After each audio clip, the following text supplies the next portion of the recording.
Let's kick it old school! Old school essentials.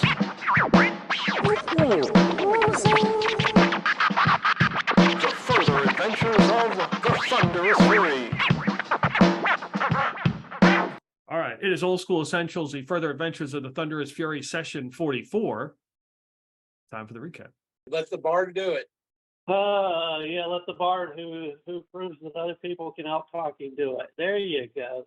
All righty, last section. We are outside the Wagonbow Estate after its precipitous collapse, and everybody is meeting up. Omar shows up. Remy comes out. We're all chatting with, of course, the guards there who might recognize us and put a massive bounty on us. So the first thing Orion does is charms them, or attempts to at least. He gets one.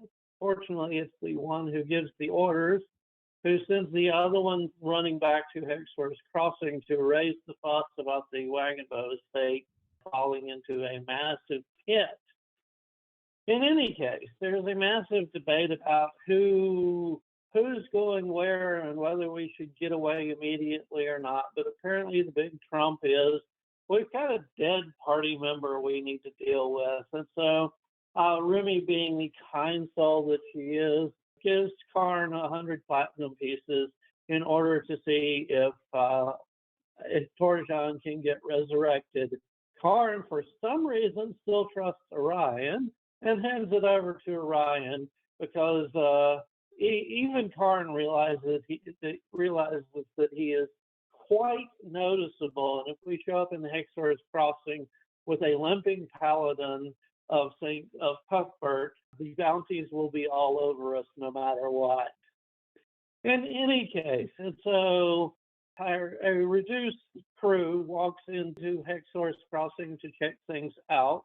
Or I'm sorry, we take the ship to a dock point near Hexworth's Crossing, find out we can't get that close. We're still going to have to get out and take a boat, hire a boat to get in. And a reduced crew goes into town to see what can be stirred up and hopefully raised. In any case, come across a couple of bars, and of course the bursting news that everybody's talking about is the Wagonbow Estate falling in. And of course, all of the adventurers are organizing to go out and go loot it. But fortunately, the temple is still open, and we talked to the old ape there and negotiate a bit, except it's going to have to be a bit more than a bit because his price for attempting a resurrection is 3,000 gold. Well, Basil Wilberforce somehow gets this charitable bone in his body and offers to give them the crown if they can get it off of him, as in remove the curse. Of course, we're also hopefully taking care of Clintock's hearing in the meantime. The old ape agrees that this is a reasonable price, and that very evening manages to get the crown off and have it taken away and clear up Clintock's hearing.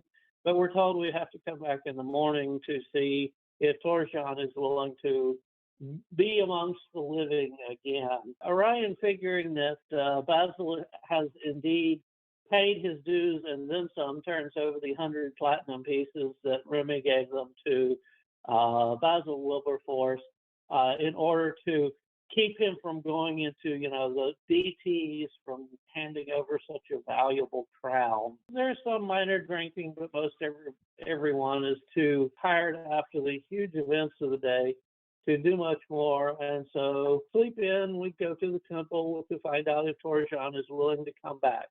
It turns out that no, Torjan's spirit has decided to say, fuck you, and walk off into the forest or whatever elves are supposedly do.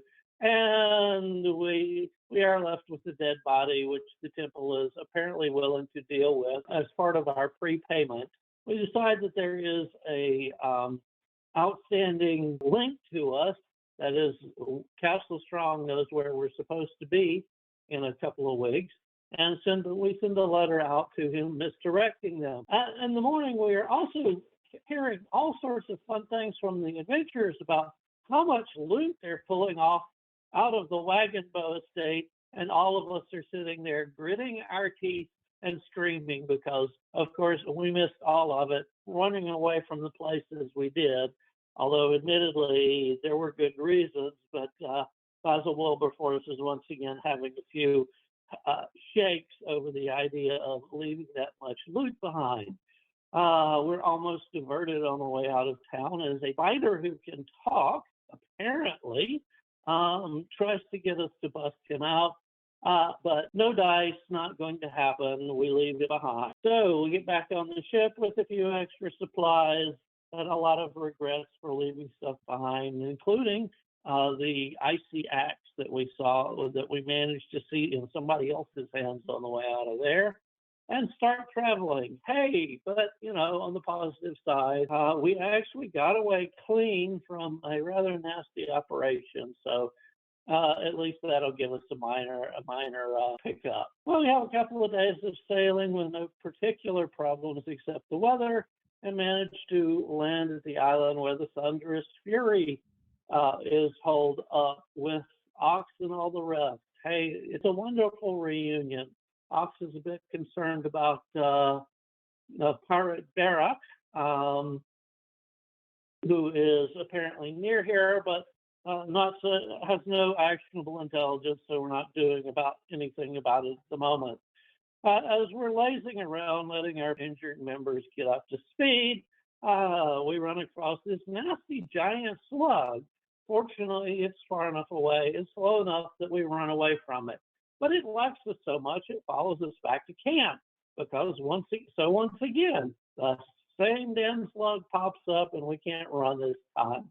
Orion tries out his bird cloak and manages to do a little damage to it at the same time, and finds out that, yes, indeed, this thing spits some fairly nasty acid. Good thing that he had the bird cloak in the first place. After a few rounds of back and forth, we managed to off the slug with no particular real damage, since the bird form doesn't transfer damage, except for Crispin does get a little acid in the face, but he gets healed up. It's all fine. Well, so a couple of days later into our rest, we see a ship approaching on the horizon, and a guy in robes with some non-human servants comes out and introduces himself as Dumay, and wants to buy our services to go raid a nearby island that has a bunch of hobgoblins on it to get back his magic mirror. Our favorite prevaricator, friend, that would be Clintock, of course, manages to wrangle 2,500 up front and a 1,250 gold piece out of the guy. And Clintock turns around and splits the upfront with Ox to keep our captain happy. And that's where we are. Like we talked earlier, you sent a message, Castle Strong, as we talked before, that you were not going to make it to Twin Rivers, that you were headed to the Gully of Small, just so he doesn't decide that he's going to cash in on your big reward. You are in the Sea of Endless Time, the Nogzeg Islands, the island chain, kind of tropical. You've been able to rest. Karn has rested. Zofan is now rested. And you met this merchant, Dumay, who was looking for, he believes that the Bloodskins, hobgoblins, have stolen a family heirloom that I believe he indicated it did have magical properties. It was a mirror. He describes to you the mirror as kind of oval shaped and can be held. It's supposed to be held in your hand. And he knows that they are held up in the Horseshoe Islands, which is south of your location. It will take roughly 3 to 4 days to get there. Now, Ox, after Dumay leaves, Ox gets you guys around the fire, and he says that also Dumay believes that there's 20 to 30 hobgoblins that are held up in these Horseshoe Islands. Ox will tell you that from his understanding, Dumay relays the location of where he believes the hobgoblins are, and Ox says that they are held up in an old prison. When the hobgoblins were defeated, the Empire decided to build a prison on the northern island in the Horseshoe Islands, but the climate and the weather, and there were so many things, nothing grows on the islands. The Horseshoe Islands were used by the hobgoblins to do a thing called the blood harvest, where they would all gather and fight each other. And it was a way for, to gain honor or prove yourself in battle, da da da da da. And then eventually the hobgoblins started capturing prisoners and using prisoners to fight. Obviously, when the hobgoblins were defeated, they attempted to do away with this practice. However, it is believed it is practiced still, as maybe there is one player here who can probably attest to that. But nothing grows here. Like the Empire really, doesn't have like a lot of patrols. They might go by. It's basically like obsidian, like volcanic rock. There's like these small little shrubs and stuff grow. There's nothing to eat. So the Empire was like, they abandoned the concept of, the prison, because they can't even feed the people who would have to work there, even if there was a couple. So they're probably held up in this prison. Ox says you can, head down there, and he gives you the location, tells Zofan kind of like, here's the location of where this prison is. You can trek overland, which will take like a day. You can start like the top of the island and trek overland to get behind the prison, because the prison's like right on the edge. It's like built into the rock. Or you can just come around the front, which Ox says, that's what you wish to do. He doesn't recommend a frontal assault because it's a fortified position. So, the other thing, it sounds like if we come in frontal, they're going to see us no matter what. Yeah, there'll be probably a good chance. Yeah. Yeah, so overland, at least there's a chance that we won't get noticed until we engage. Yeah, he would say that probably your smallest, stealthiest group going in would probably be best, like fighting them, like you said, in a fortified position he would not advise it. He doesn't advise kill them all and loot. He's suggesting a hit and run. Well, you may end up killing them all and looting, but how you go about doing it is you probably need to be more sneaky, stealthy than bash them over the head.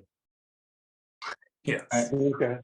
So we're, just to make sure I understand as a player, Dumay's magic mirror was stolen by the Bloodskin hobgoblins who are currently in this prison. Mm-hmm. So we don't care about any of the hobgoblins. We're just trying to go in and get the mirror. Yeah, Yeah, okay. Yeah, and the prison is not really there. Nobody owns the prison. You occupy it for a certain amount of time, and then you leave because you don't want to draw too much attention. And then somebody else comes in and occupies it. And then if you're there and somebody else who wants it, whoever's tougher, they take it. So it's kind of like that. So. Gotcha. So they're not locked up in the prison. They are just currently squatting. Yeah, for however long till they move on to the next thing. Is he offering us anything for retrieving his mirror? Oh yes, 10,000 gold. He paid you 2,500 up front so you could hire mercenaries, retainers, torchbearers. Gotcha. Pallbearers. That too. Our own pallbearers. There's a concept. Well, I think we should travel overland if we're going to do this. It doesn't make sense to go the front way. Yeah, absolutely not. Yeah, I agree. And if you want sneaky on your guy. I'm going to stay back on the boat and train. I don't know if after the last scrap, I think I could. I think I need to get back to the basics. Well, I will. What? You need your muscles. Punching palm trees? Never mind. Exactly. Zofan pipes up. I'm more than happy to go. I laid up in Teresa's house long enough. I'm itching to get out and not get concussed. Not get concussed. I'm itching to not get concussed. Yeah, there's a. Don't worry, this time you'll just get maimed for life. Comforting. We want Basil or Basil and Corn. It's up to you. It's up to you know, guys. Ryan's always going to push for his favorite meat shield to come along, especially since he has lay on hands and still has a decent stock of healing potions. Yeah, but Basil W's got that bamboo flask, and he's put the healing potion in it. Oh, that's right. Yeah. Replicate the thing. Yeah, that's true. So you got 2 ambulances that way. Obviously, Basil Wilberforce is better for sneaking. He's a thief. But Karn is a good meat shield, so I'm willing to bring both, but that's up to you guys. If you want to leave the clanking armor behind, we might. If anyone disturbs Felix, he will just say, it's better if I stay behind on this one. He's still like completely wrapped up in bandages and everything. Oh yeah, he is. So Basil. Right. No armor. Oh, right. Okay. That makes sense. Mr. Yeah. No armor. Oh, great. Gonna be a light crew, it appears. Our hope is in stealth, not arms. So stealthier crew would be better. Yeah. So you think just Basil Wilberforce leave Karn behind? Basil Wilberforce, Felix, Flame Talk, the Bard. So you probably will have to take the ship, obviously south, because you have to get there. So it'll be the whole crew, and then you can decide. It sounds like you got a pretty good idea, but you've got to get there. It's like 4 days travel. Yeah. Just to Oh, we're gonna have to take a larger crew anyway. Just who gets Right. off the ship and goes forward. Okay. Right. Yeah, you pack up your stuff. One of the Thunderous Fury is a cleric, female, and you see them collecting water like in a barrel, like the ocean water, like pouring it in a barrel, and they roll it up and put it up on your ship, and she walks over to it, closes her eyes and touches it, and then walks away. Purify, right. And then when you look inside, it's a barrel full of wine. Wine. Whoa. Much better than water. Is that how Oz keeps his crew that happy? And Vino Veritas. So you at least have some wine. I wouldn't mind a cup before we head out. All right. So it is day 34 of the Illuminator's Gift. And you guys set sail. Gonna do some weather. And so we'll start. Dustin, give me a 2d6 roll. 7. And then a d12 roll.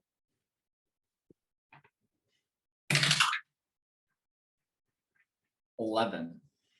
So it's a little bit of rain on your travels. Roll a d6. 5. It is smooth sailing the first day. It rains a bit, the wind picks up a bit, but it's nothing to be concerned about. Wes, 2d6. 4.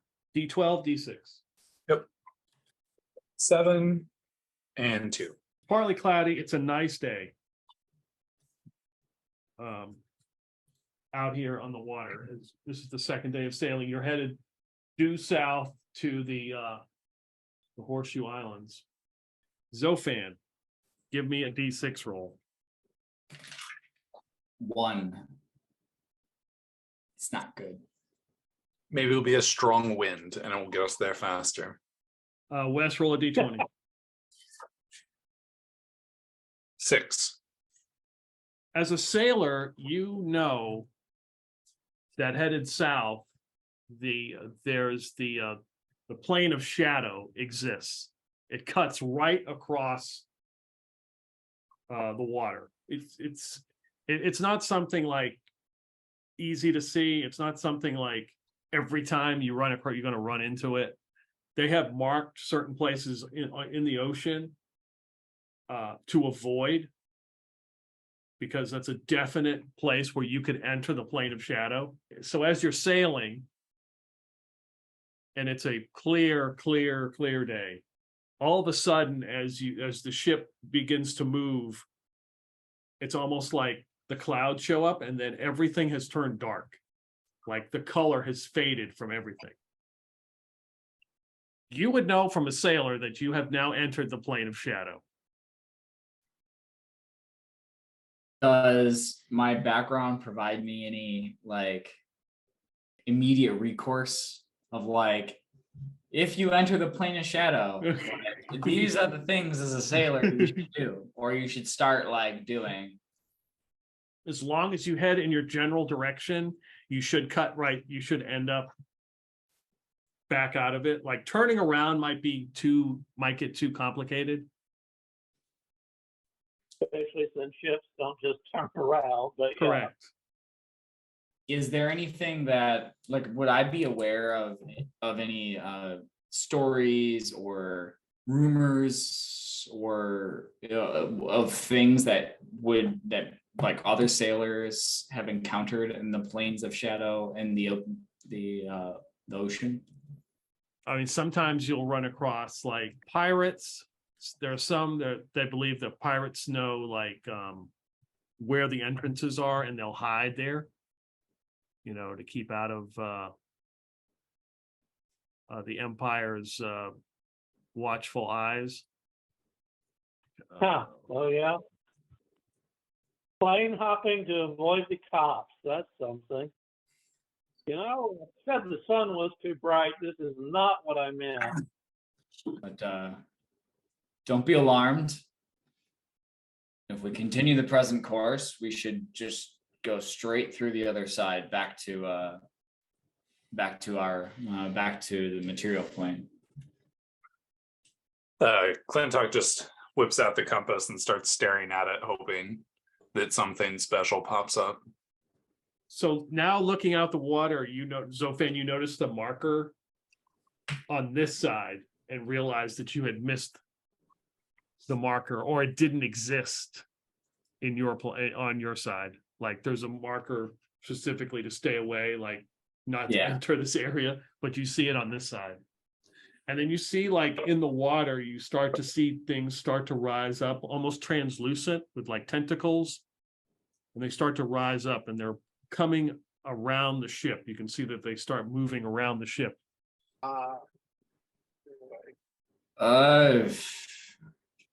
Damn it. We may have company. Suggest to get your bows ready. I'll keep the ship moving, but we might need to pick some of these things off. They're a crow's nest of sorts. Oh yeah. Basil Wilberforce climbs up into that. Staying true to type. Clintock goes back towards the back of the ship, but readies his bow. Basil's got his bow ready. Karn's probably got the tongue of Cuthbert out. It should have more range than that sword. Orion's going to set up to use the dentures to control water. Okay. He's not actually going. He's just. He's going to wait until they're close enough that it's clear they're attacking, and then he's basically going to use it to push him around or push him away. Not an attack, but just shoving him off as they get close. So as you see, like these little, not little, they're probably like 3 feet across, and then they have these little tentacles. You realize that those are just the ends of bigger tentacles that start to come out of the water, and they're just kind of like, you realize whatever this thing is massive, as it's like following the ship. Did we hear a voice say anything about releasing the Kraken? Release the Kraken. Yeah. Nice. But not on us. Basil, you're up in the crow's nest. Yeah. D6 roll. 2. Ahead of you, you see a small dinghy boat with a man standing in it, like just standing with his arms folded. He's got his whatever his cloak is tattered and kind of like blowing in this like breeze. Ahoy Really? the Dingy! Ahoy the Dingy. You see it kind of crooks its head up at you, Basil, and you see its eyes glow red. And you hear in your mind, do you wish to pass? We wish to pass. Do I have permission to board your ship? Guys, there's a guy out here who wants to board the ship to let us pass. Do we want to say yes? Yes. Yeah, I guess Sure. we can come on board. This may be a bad idea. Better than being at the bottom of the sea? Question mark. At least if he's an enemy, he'll be within reach. Unlike the Kraken, we can swat tentacles all day, but So as you say that, Basil, in a flash, the image is gone. The figure is gone from that boat, and then on the deck, appearing is about a 6 foot tall. Looks human. Probably Karn would sense undead. Oh, His eyes glowing red. He's got rags. He's wearing a cloak. His face has some kind of features, but they're really dark. so we've just invited the undead aboard the ship. Correct. At least he's not a vampire. Well, we did invite him, so are we sure about that? oh, great. Yeah. The invitation. Oh, boy. Oh, well, not a happy thought, but okay. Who might you be? I'm currently sailing this vessel. You are currently in the plane of shadow. I'm aware. We unfortunately wandered this way. We're looking just to pass through. Do you wish safe passage? And as he says that, you can see one of these tentacles rise up from the water, and it's like looming behind him. Are those your tentacles? No, they like myself serve Lord Umbrin, master of the shadow plane. Oh, hail Lord Umbrin. But we definitely don't wish to intrude upon you or your lord or those things. What is the price for safe passage? It is giving your fealty to Lord Umbrin or something equivalent. Perhaps someone has a soul they wish to sacrifice. Is it giving a fealty and sacrificing a soul? Or is it one or the other? Tell me more about this not having a soul. Does it really hurt me that much? Oh, great. You will serve Lord Umbrin in the afterlife. But I still get to stay here though, right? Just my soul does things in the afterlife. While you are mortal, correct. I mean, I don't see any downside to that. Wait, Is does this it come with mainly any for perks?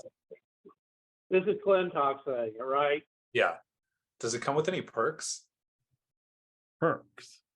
I mean, is there anything special that happens when I don't have a soul?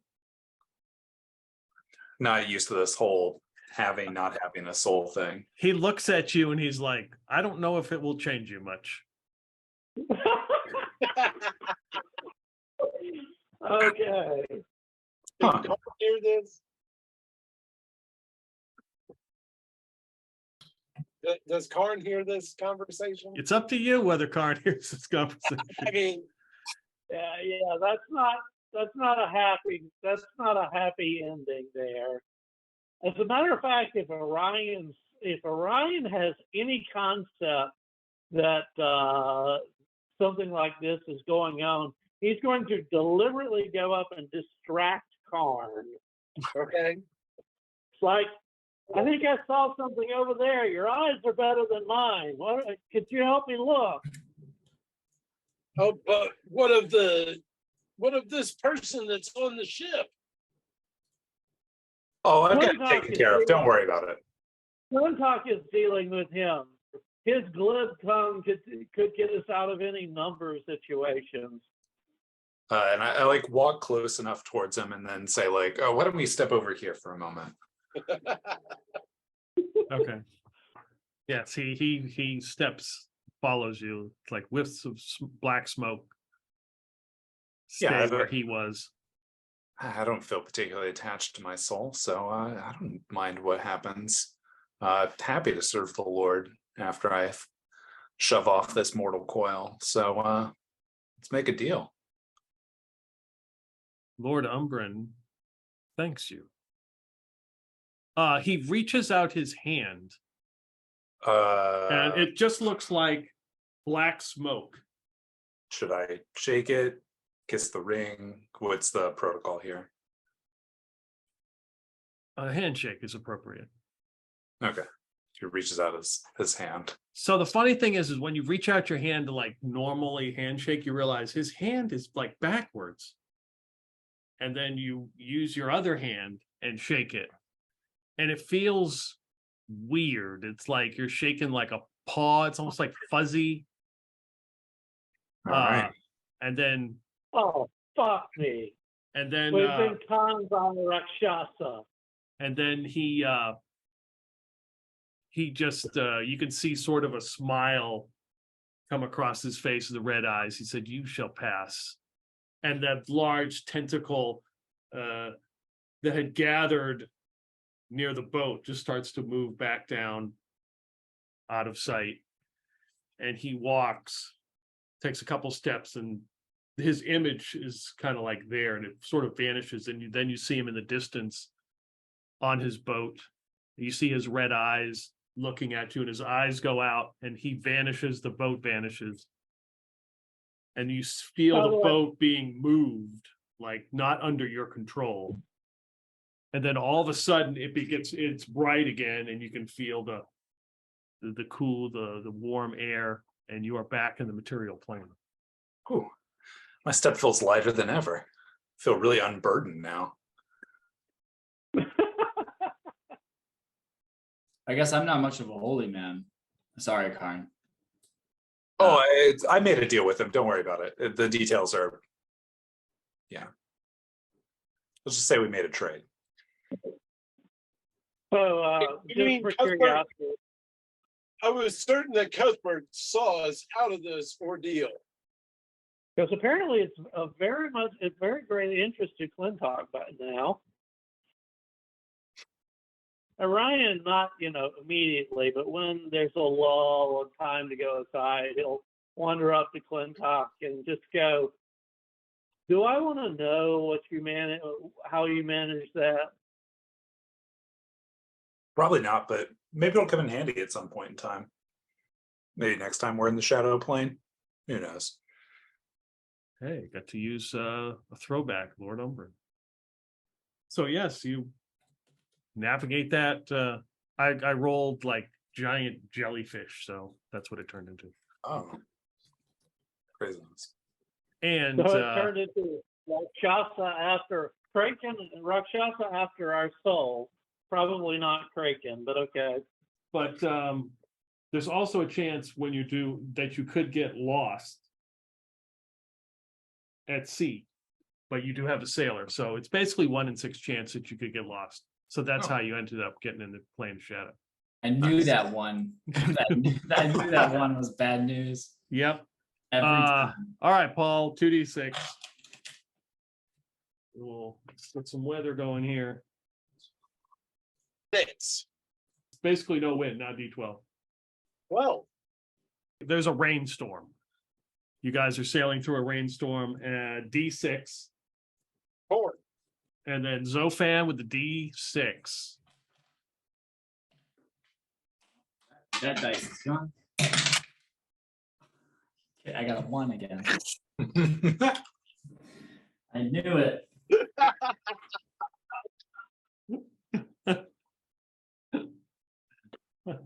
Consult my We'll man. let this mother roll. We'll eventually get there. Yeah, it'll be fine. We'd get there wonderfully if it wasn't for our navigator. Apparently, he's the one who keeps getting us into trouble. Maybe time for a new captain.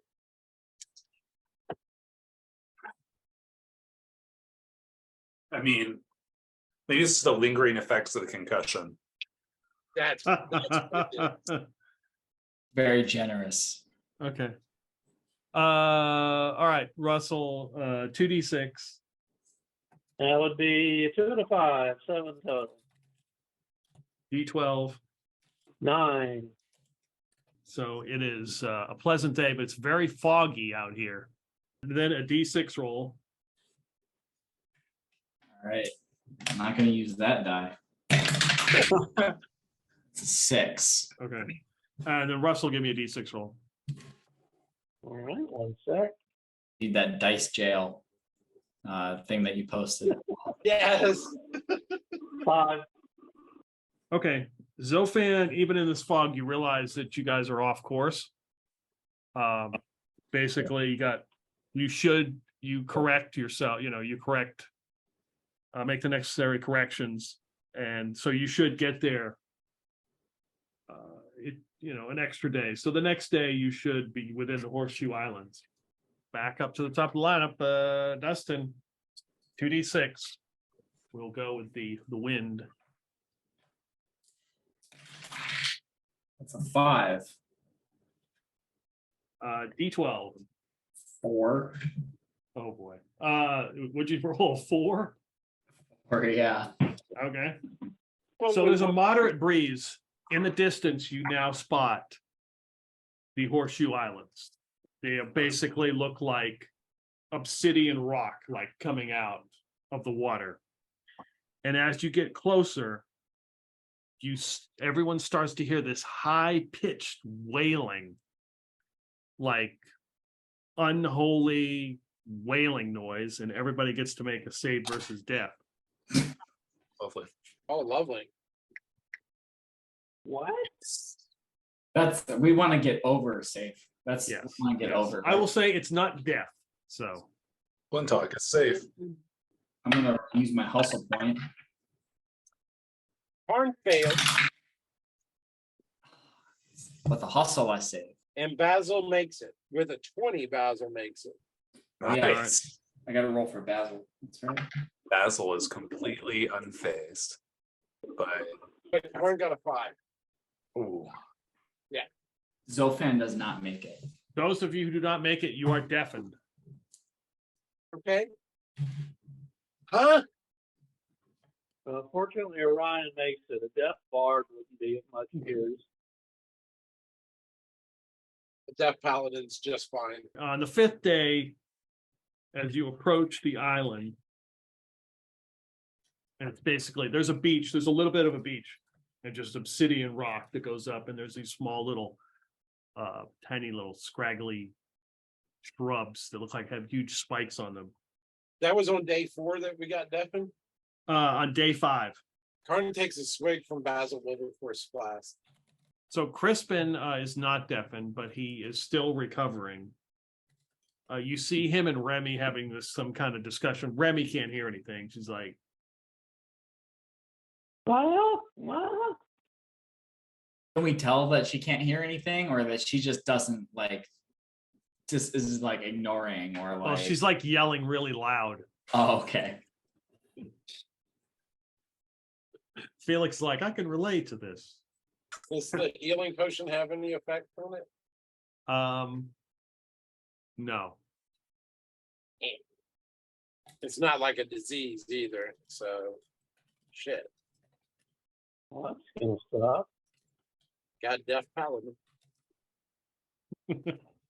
Hey, all you can do is work with what you got, right?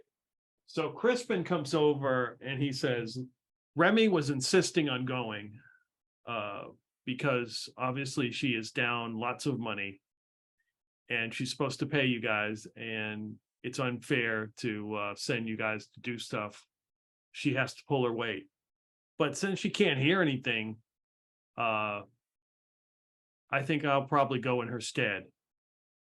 I guess, do we have any idea what Crispin is as far as what he can do?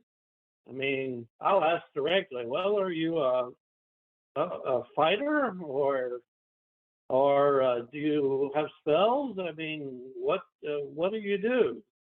What good are you anyway? What would you say you What do are here? Yeah, yeah, it's Oh. true. Most of his time has been spent whining, as far as my character is concerned. He is technically a fighter. I use that term very loosely. So how many hit points do they get back from a day's? Is it 1d3 rest? Yeah. Okay. Full rest is 1d3. He is not at full health. He's wearing a fuzzy jumpsuit and a bucket hat because all his clothes was burnt up from the giant slug. Yeah. He has a dagger. I don't think he ever sold it. Wasn't Basil Wilberforce? I think he was carrying around a set of chainmail from early on. Basil Wilberforce was. I'm not sure if that made it over, or if I sold that. I don't think I sold that. I mean, he can borrow some Felix's armor in the meantime if he needs some. It's up to you guys.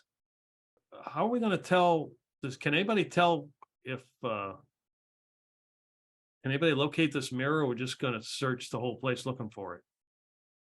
Clintock says that if it's an eyesight, I can see it. Okay. I assume it's next to the gym, so he stares down at his compass. Keep all the shinies together. You better hope the hobgoblins go with the keep all the shinies together philosophy.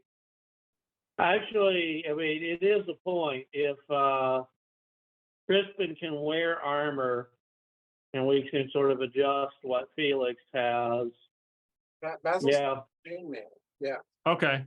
So I'd feel a lot more comfortable not having to tell Remy that, you know, he valiantly sacrificed himself for the rest of us.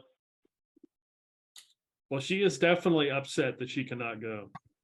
Basil says to him, well, look, I've got this chainmail armor that I'd be willing to sell for you at a bargain basement price. And he names the price is probably about double what chainmail goes for. Okay. Yeah, in the book it's 40, so Basil price is like what, 100? Well, my family is definitely good for it. I can get you the money, or whatever share items we find these hobgoblins have, you can gladly take it. Well, I would like an IOU for 80, but if I take it out of that for the future, we can just call it 100. I I hear the usury. I can I hear the I can do usury that. going on. When Well, we get to when we get to some place that's presumably Twin Rivers, I will send a message. Make sure that you're paid.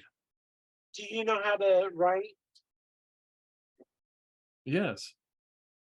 I think Basil actually has something to write on.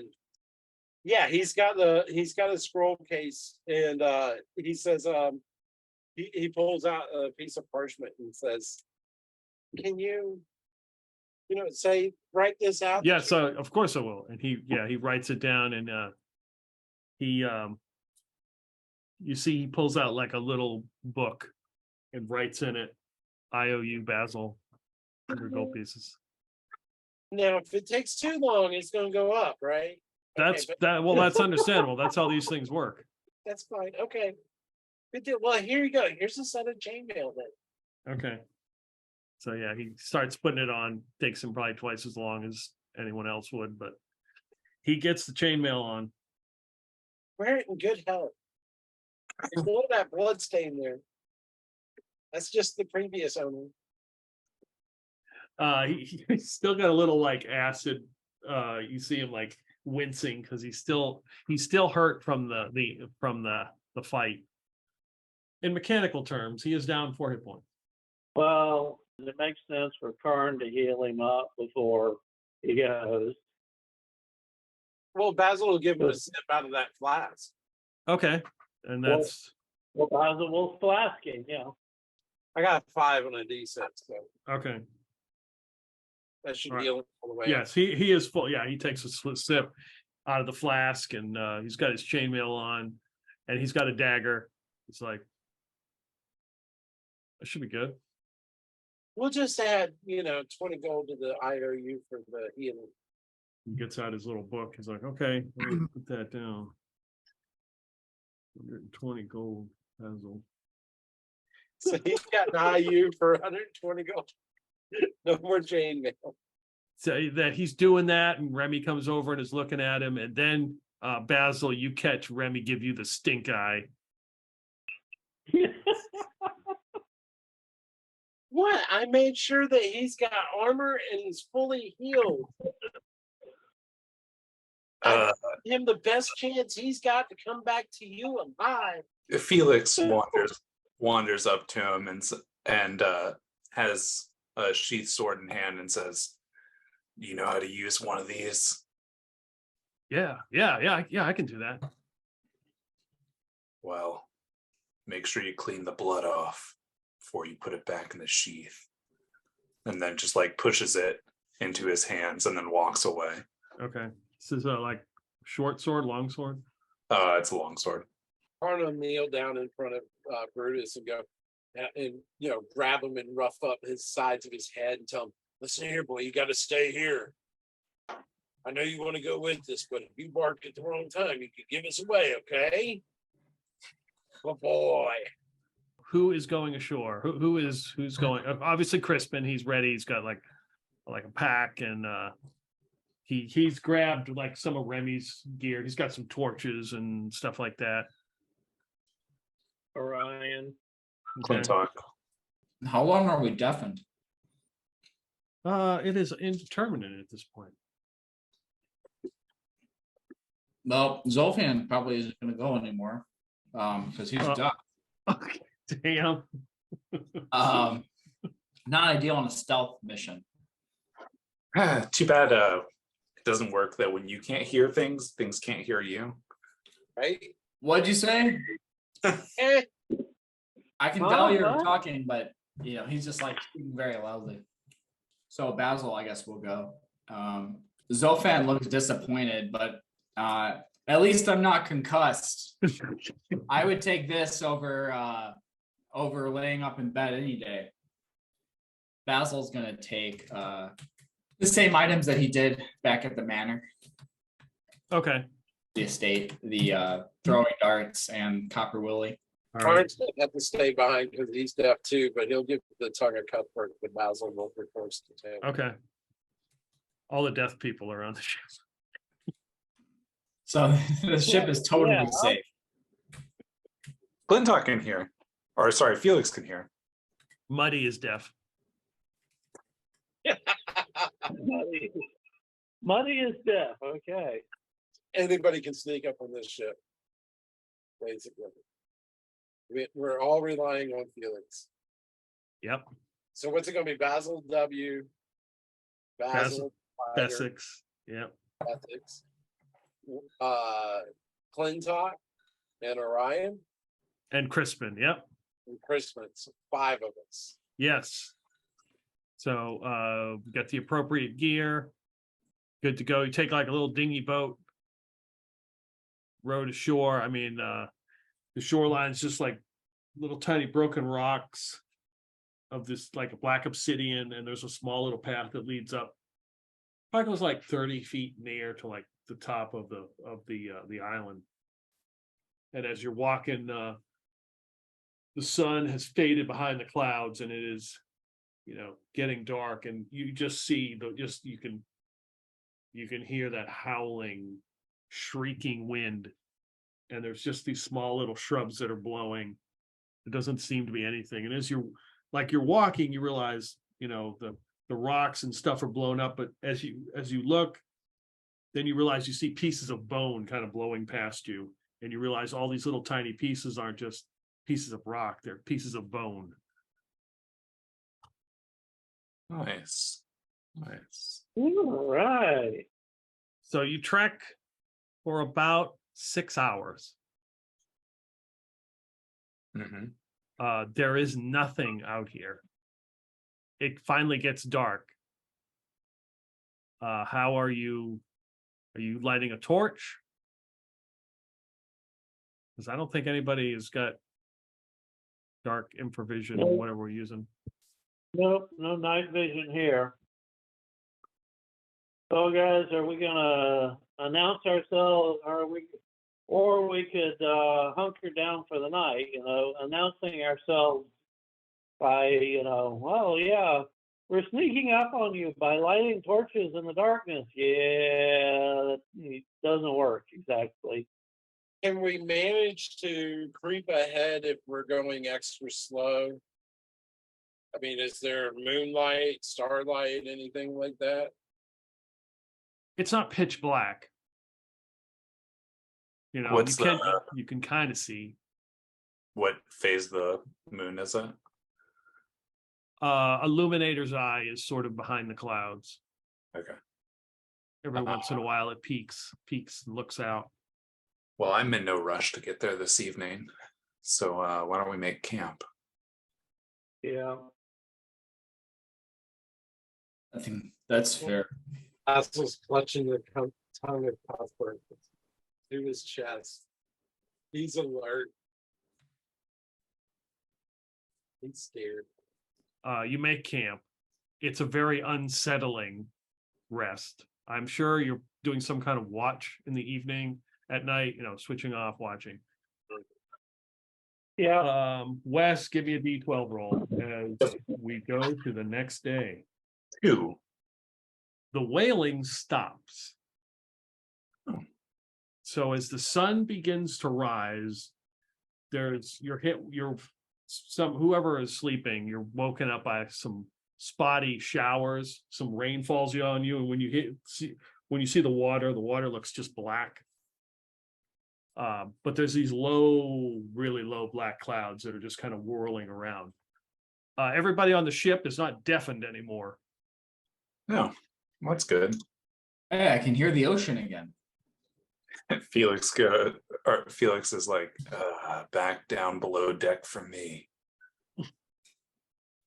And as you make your way across the rock around the island, ahead of you, you see what looks to be like 2 peaks of like a tower, see 2 of them. One has got like a tattered flag on it there's basically nothing left of it, just kind of flapping, blowing.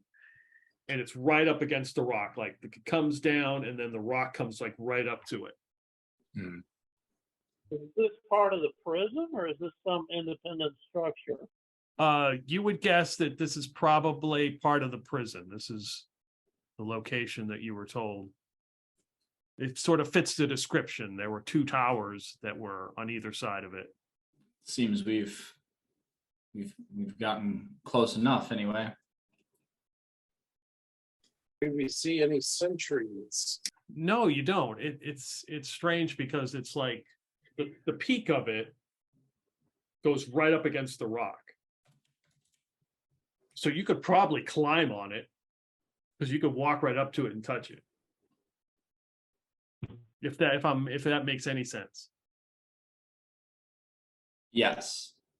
Like it's a low hanging, like the flag is low hanging. Well, yeah, the flag is right here, but like, when you think of like a tower, there's like a window and everything. You're just like seeing just the very top of it, and the rock comes right up to it. Mm. Huh, weird. Well, this is a time for reconnoitering. I'm going to suggest that the more dexterous people carefully go forward and check and see what's awaits us. There you go, more dexterous, not more larcenous or whatever. Clintock looks at the one Basil. Right, you're with us, Yeah, Basil, well, of course. and says, "Want to draw straws?" We can. All right. Can I find a couple blades of grass? You can find a couple thorns off these little shrubs. Puts one in each hand, but he attempts to palm a smaller one. So let me know what you want me to roll for that. Just give me a dex roll. All right. I rolled under, Okay. and then I hold out my hands and say, "Pick one."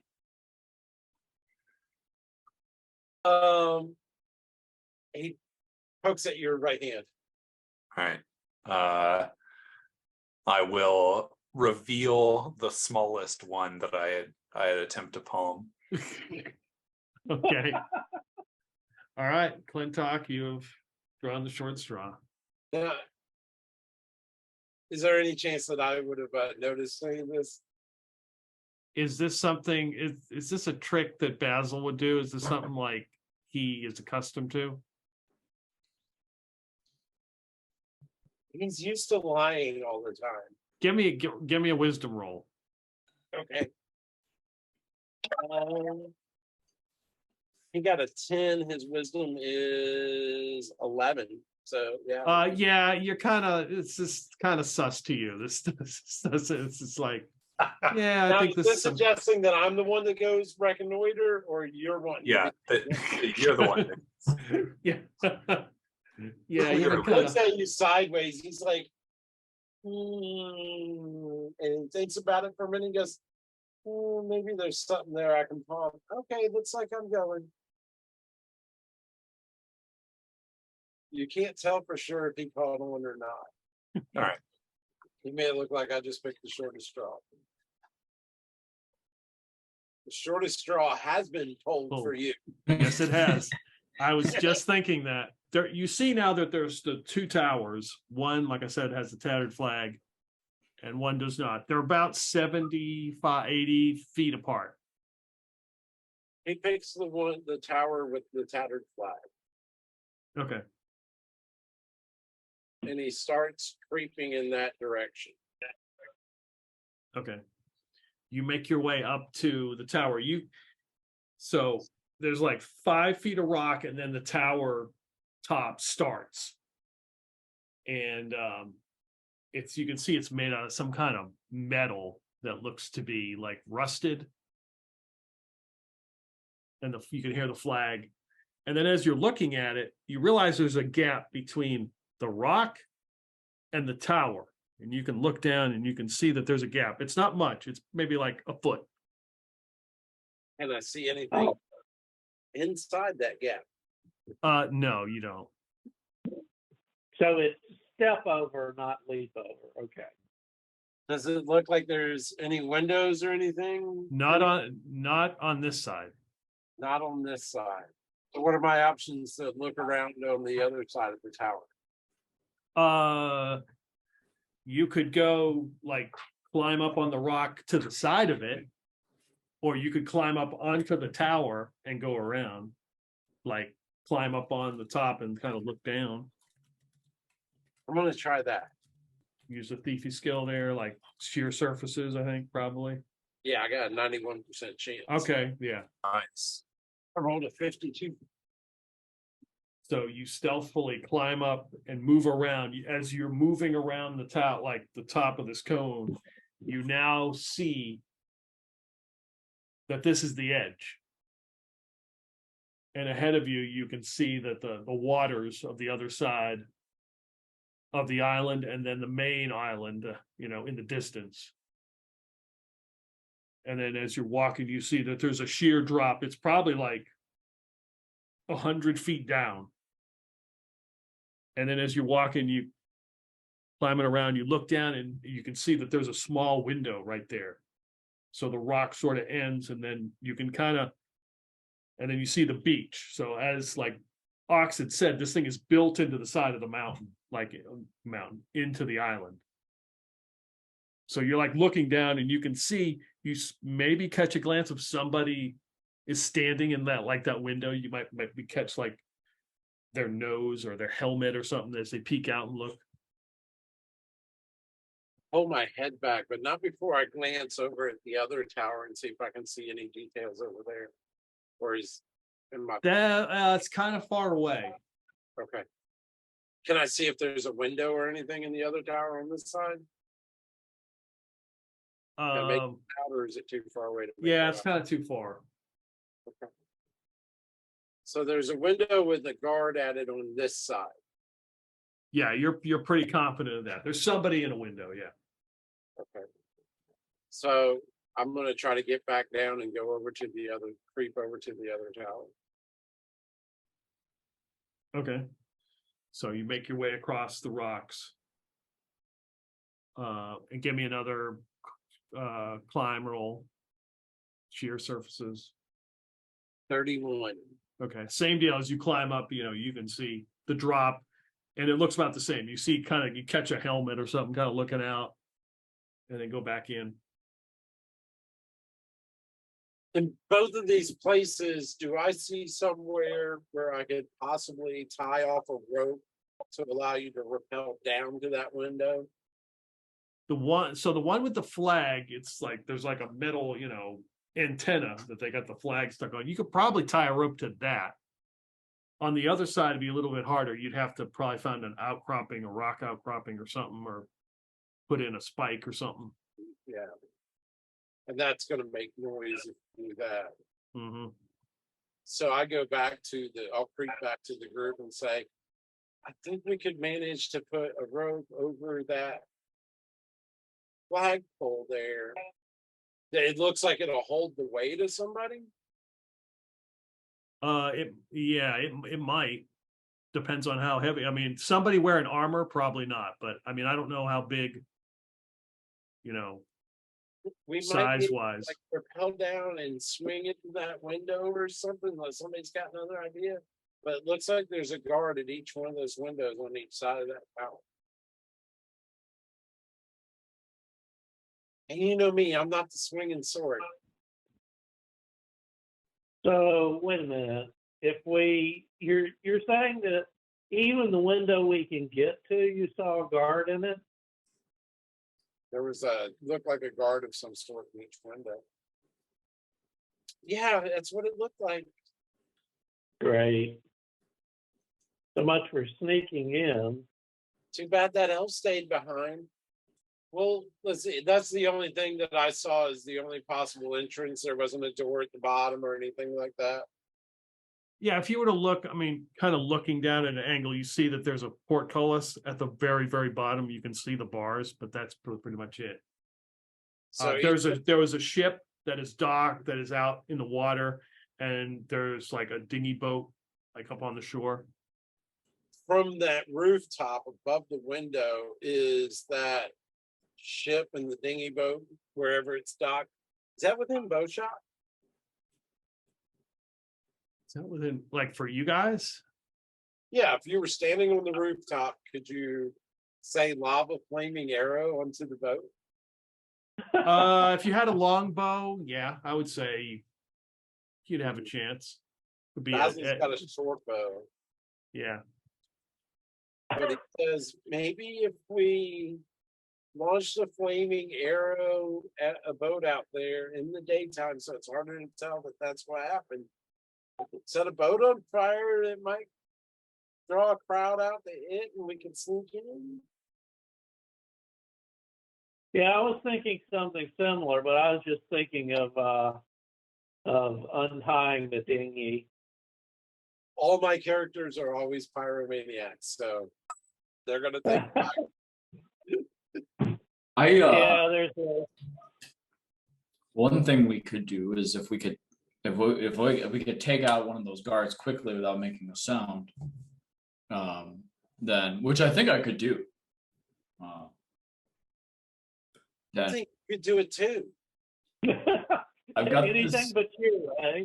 I've got this. I got this thing from Zofan. It's says he says if I rub it all over myself, I can fly. So I could fly through the window and punch them. I got my brass knuckles fixed for just such an occasion. But untying the dinghies also sounds good, just not as fun. Okay. So would there be a way, you said it's like 100 feet down. Basil's got 50 feet of rope. Maybe if we tied off another 50 feet of rope to that, maybe he could slide down there once it got dark. Maybe he could get close enough to set the boat on fire without anybody noticing it. Well, let me remind you, Basil and Clintock, you guys both can climb sheer surfaces, and you could probably easily climb down it. You'd make probably, Yeah. one or two checks, and you could make your way down. Well, I hate to offer, but since you did the scouting, I could do the mischievousness. That works. I don't mind. I can even give you a flask of oil. Deal. All right, he pulls a flask of oil out. He Okay. refilled, so he's got a few extra. He's got a few now. Anytime he gets a chance, he's always going to top up, make sure he's got a few to start a fire with. We want to wait around again for nightfall. I mean, that might be an idea. You can travel better in the dark, and people might not notice you setting the fire, and then you can get away before it gets big and people notice you. Everybody make a wisdom roll. I need the low rolling dice for this one. Hate it. Okay. I make it. Okay. Clintock did not. So for those of you who made it in your experience and from what you've heard, you do know that hobgoblins can see in the dark. If anybody points this out, Clintock says, well, Yeah, it's like not wait. maybe it'd be easier to sneak out in the daylight. If he knows they can see in the dark, does he also know whether they have a problem in daylight? I don't know if hobgoblins do or not. Like, I don't think so, no. okay. I know regular goblins have a problem in daylight. I will begin my descent Okay. once everybody gets into position relatively close. So I'm going to make an assumption you're going to go down like the side of the cliff as opposed to like right down the middle. Yes. Yeah. Okay. So yeah, just 2 checks. Okay. First one passes. Second one passes. Okay. I'm going to give them a roll. 1 roll, 2 roll. Okay. So you climb all the way down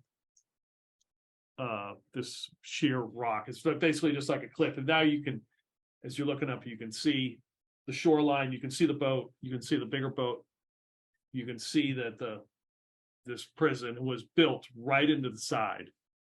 And kind of looking up, you can see that there is a guard at that tower with the helmet. He kind of looks out, looking around. You can kind of see the other one in the other tower. And then probably 30 feet from the prison. So looking at the side, you can kind of see that at the base of the tower, there's a window and you can see a guard standing there. You can see the portcullis. It's hard to tell if there's anybody in there. It looks a lot darker inside. So there's obviously no light or anything coming out of there. Yeah. And the boat is just there's a boat sitting on the shore. And it's like pushed well onto shore. Or is it like staked in? Like, how is it? It's not staked in. It's just pulled up on the shore. Okay. So in order for you to run across, if you were to run across and take the boat and push it, there's a chance that at least you would have to pass one guard in one tower. Yeah. And the one up top may see you, may not, who knows? But there's definitely one more like right at eye level. Well, I'm going to avoid that situation. I'm going to get like close enough, if I can, to throw the oil flask from like the side of the cliff, so I don't have to like go down and push the boat, if that's possible. I do have a grappling hook and rope if I need to like temporarily anchor myself to the side of the cliff, if that's possible. So yeah, you can get all the way down to the bottom and throw it, sort of using the cliff as kind of like a screen, because you're at an angle. Yeah. I would say you could try to throw it, but it's going to be a -4 to hit it. Okay. Yeah, I'm gonna go ahead and do that. And I will about 20 feet up, I will anchor like a grappling hook into the side of the cliff to like aid my like ascent back up. Okay. And is a 16 good enough? Okay. You chuck it, and it hits the edge of the boat and drops in, and boom, ignites with flame. You hear somebody yelling.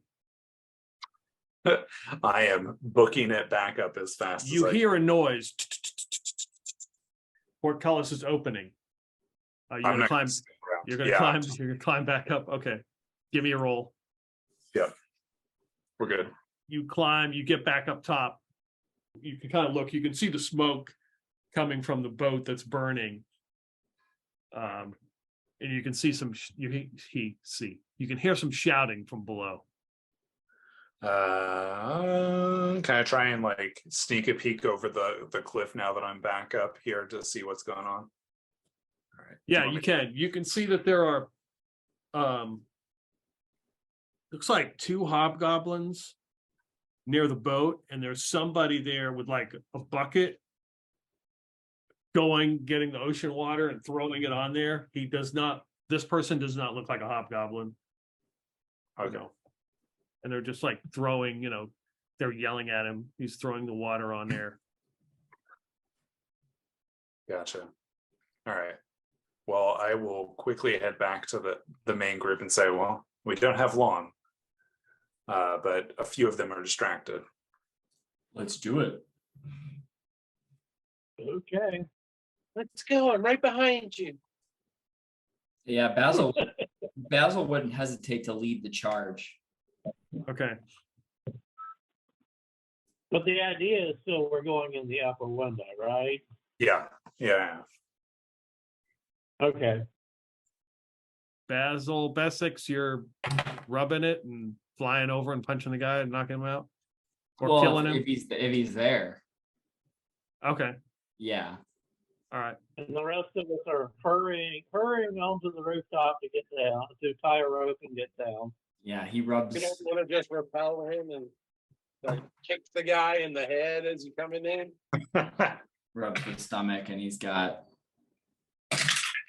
6 rounds of flight. Ooh, nice. Oh, nice. That's good. So 60 minutes. Because isn't it 10 minutes around in OSC? That's a turn. Oh, You got 36 seconds. Okay, yeah, you're flying. What do you do? he puts on his brass knuckles and he starts like swimming awkwardly because he hasn't done this before. So he doesn't know how to move in the air. He just assumes it's swimming. So he's like swimming through the air to make his way towards the window.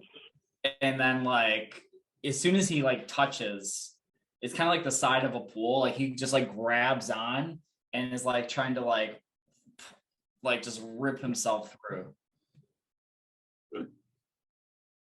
It would be a very uncomfortable experience. Headbutt the guy as you're coming in. Yeah. See, so 1 and 2, this hobgoblin is going to be completely surprised.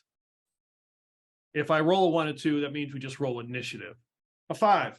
So yeah, he's just like, he's looking out like, hey, what the hell's going on out there? So go ahead, roll your attack.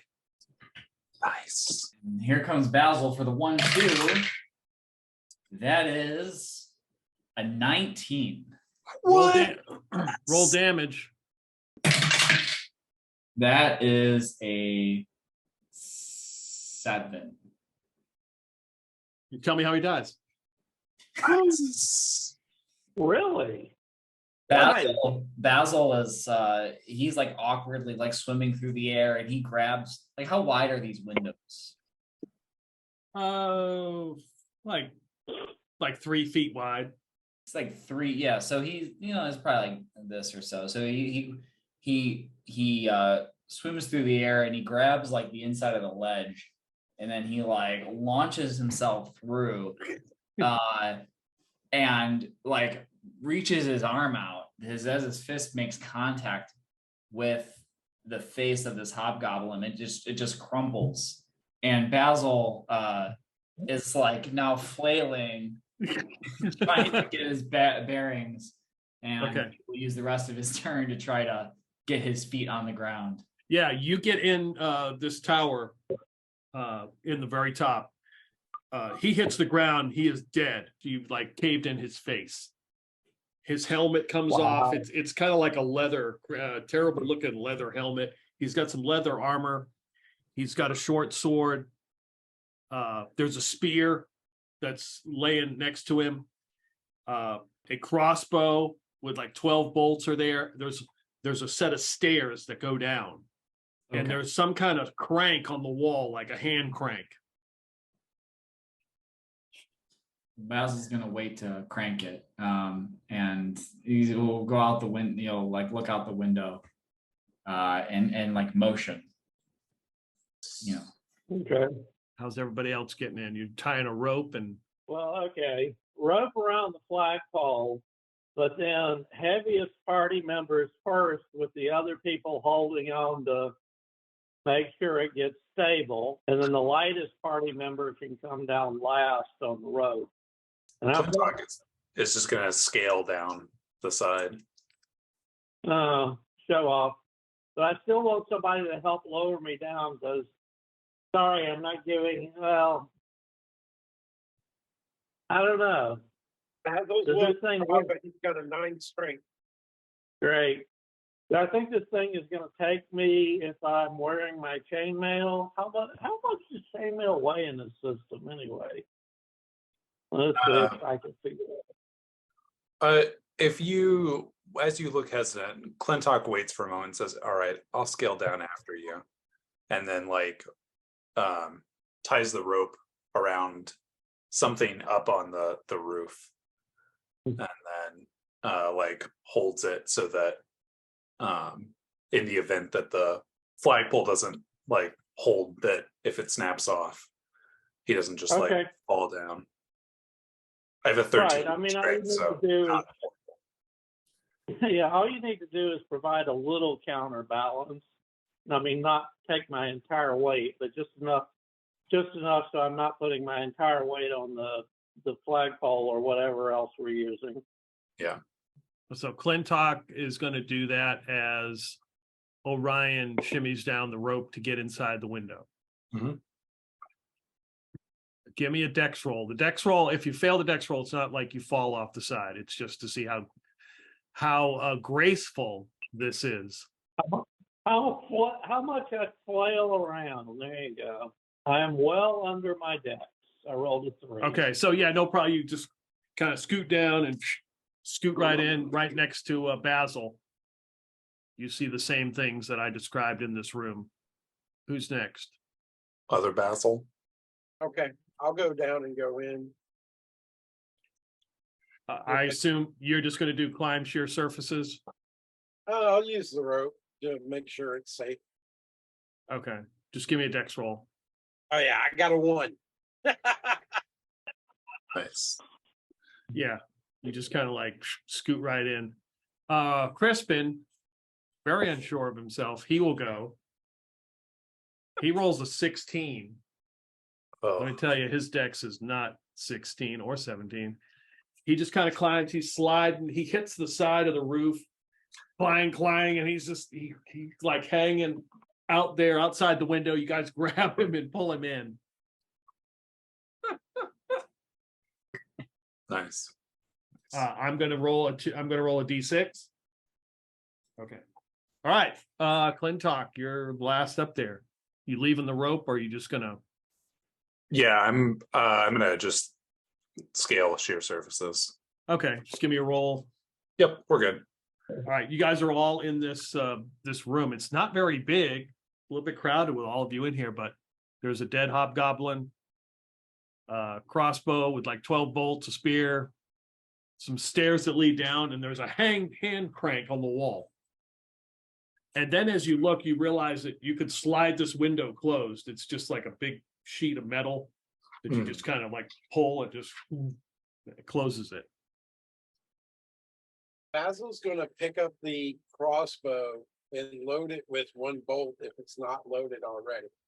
Oh yeah, it's loaded already. Okay. And he's not. His intention is not to keep this, but he's going to have 1 shot with the crossbow and then toss it. Okay. It's his thought. Guys, the crank on the wall is probably an alarm. We don't want to touch it. Unless it's obviously the way you pull the shutter over the window. No. You do it by hand. I would say you're smart. It doesn't look like an alarm. Is it the way to raise and lower the portcullis? Close. Interesting. Clintock will look around the room. Presumably there are no mirrors, obviously, in the room. No, you realize in the back of the room, like where the stairs go down, there's another metal sheet, like you could pull it aside to go out, like that's the back end of the tower, like the opposite end, and stairs. The only way out of here is stairs that go down. Yeah. And I'll take a look at my compass now. Yeah, it just kind of spins around a couple times and Yeah, it seems to head in a random direction. gotcha. Probably right. Okay. Okay, who's in front? Basil Wilberforce is in the back. Okay, yeah. Of course. Yeah, Basil, No, Crispin, you can lead us into there. Oh, you sure? You want me to? I will. Basil looks at his arm. It's okay, I've got this. So you're not flying anymore. Okay. I would say like a minute or 2 has passed. You don't hear anything. You don't hear any footsteps. Kind of looked around the room, got the crossbow. You start to head down the steps, and the steps continue down, and you come to a landing. The steps continue, and there's a door. It's a wooden Looks like a wooden door that's been banded with some kind of metal. I will attempt to open the door slowly. It is locked. Let me take a look at that. Basil Wilberforce will make his way down there, and he's going to try to listen at the door before he tries to do anything else. Okay. Is that listen at doors? Is that a thing you got, right? Hear noise 1 through 3. Okay, yeah, go for Two. it. You hear some commotion. I hear commotion behind the door. Yeah, some people, you hear some people talking. Do you speak Goblin? I don't know. Possibly. I haven't chosen languages. I have a high end, so I should know some languages. Probably. I mean, I've already had one friend that was a hobgoblin, so probably. Okay. They Yeah. seem to be you just catch the words like somebody waking somebody up, like, hey, there's something going on outside. I look back at my friends and I mouth to them. It's like, there's. And then I try to see if I can open the lock, and I've got a 35% chance of being able to do that. All right. I rolled an 85. Yeah, you're putzing with the lock. Okay. We can set up to surprise them when they open the door. I look at Clintock and I'm like, this lock's too good for me. And I go to the back. As he steps aside, if I feel like I have a moment of time, I will attempt to succeed where he failed. Okay. Oh, and I rolled unders. We're good. Clintock, you're a badass. You unlock the door. I mean, you don't open it, you know it's unlocked. Yeah. I look at Basil X and Crispin and quietly say, you know, when they throw the door open, rush the room. I'll be with you. On 3. Champion of Horseshoe Island, here it comes. I'm ready to shoot a crossbow bolt over their heads. Or between them or whatever. Yeah, the plan is to let Clintock fling the door open, and then the fighter, the more melee-oriented people will rush in and engage. Yeah. That makes sense. And of course, Basil in the back with the ranged weapon. Basil Wilberforce. All right. I'm gonna roll D6. 1, 2. I rolled a 2. You guys, they are surprised, so you're gonna get a surprise round. Nice. Okay. Swing the door open. Yep. You swing the Right door in. open. In the room you see 2 hobgoblins. One looks like he just woke up. He was sleeping on a sofa.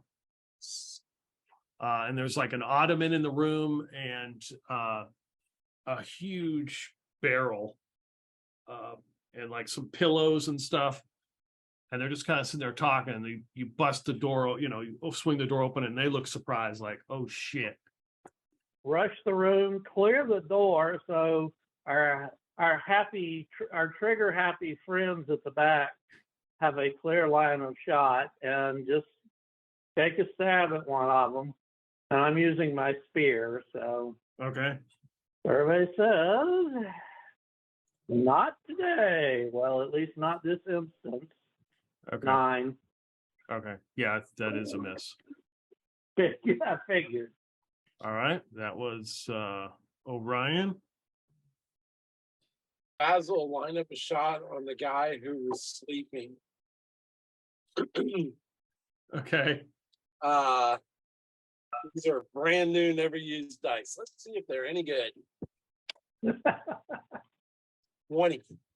Fucking 20. A nat 20? Nat 20. Nice. Okay.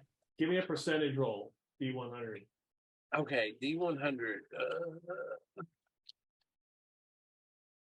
A 99. Well, they like dramatic numbers, those new dice of yours. Where'd you get them? They were in a set. I bought a set of 6 dice a couple of years ago, and I've been using like 3 of the sets, and I just pulled out the 4th set. You can describe how he dies. He's dead. It's like getting up and rubbing his eyes and like wipes the sleep out of him as he starts sitting up, and he looks up and he locks eyes with Basil Wilberforce right before the crossbow bolt just gets him right dead in the center of the eyes. It falls back. I'm gonna make a roll here. He was going after him because he was figuring he wasn't wearing armor and may have a lower AC. So that dude drops to the ground. The other guy sees that and drops his weapon and just goes and offers to surrender. Nice. Basil's gonna run forward and quickly bind him. Okay. Especially around the mouth. Yeah, Basil you can do that. Wilberforce is coming in and giving the room a once over. Yeah, in here is like there's some furniture. It's like there's a sofa that has been, it looks nasty. Like, who would want to sleep on this thing? Straw and stuff coming out. The cloth is all mildewy and stained, and there's an ottoman that's got a bunch of holes in it. There's probably mice living in it, maybe. There's a huge pork pipe like barrel in the middle of the room.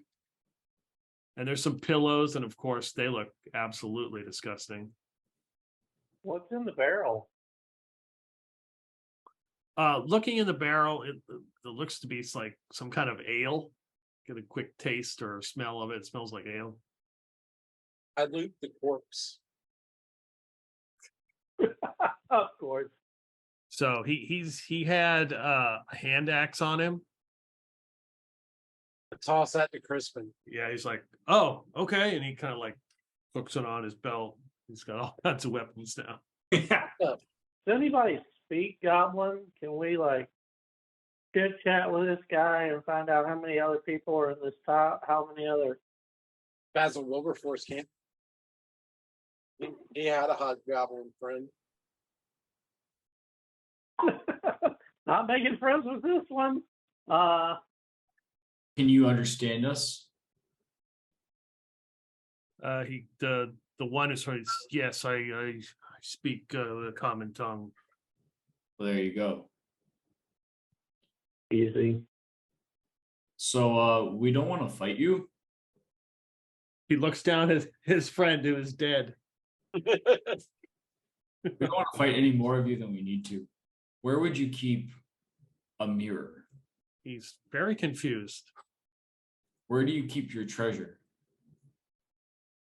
It's probably in there. It's taken by the elders. I'm not allowed to touch such things. Where do they take it? Where do they take it to? It is valuable. It is sold. Where do they keep it until it gets sold? You looking to rob us? Something like that. Taking back what was taken from somebody else. We're looking to recover something from somebody else. But I'm always looking for new friends too. Are you a new friend? No. Twang. Are you a new friend? No. Yeah, okay. Basil, when you loot the dead body, you find 2 copper pieces Okay. and a small little sack, like a cloth sack that's got tiny brown, they almost look like wood chips, but they're not wood.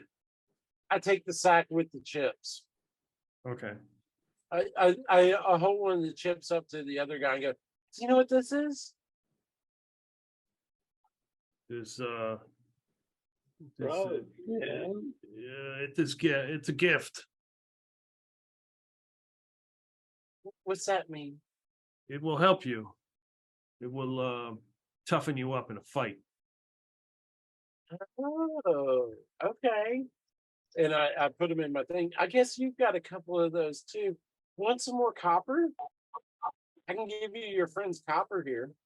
No, I do not want money. You don't like money? You can see he's getting very uncomfortable with this conversation. Okay. So where are your elders? Say they had treasure that they didn't want to sell and they wanted to keep themselves. Where would that be? The commander, he would keep it in his room down below. Are the floors stone? Are they dirt? They are like the obsidian rock. How long before guard change? How long before somebody's either going to come in or expect you to come out of this tower? Guard change in a while, but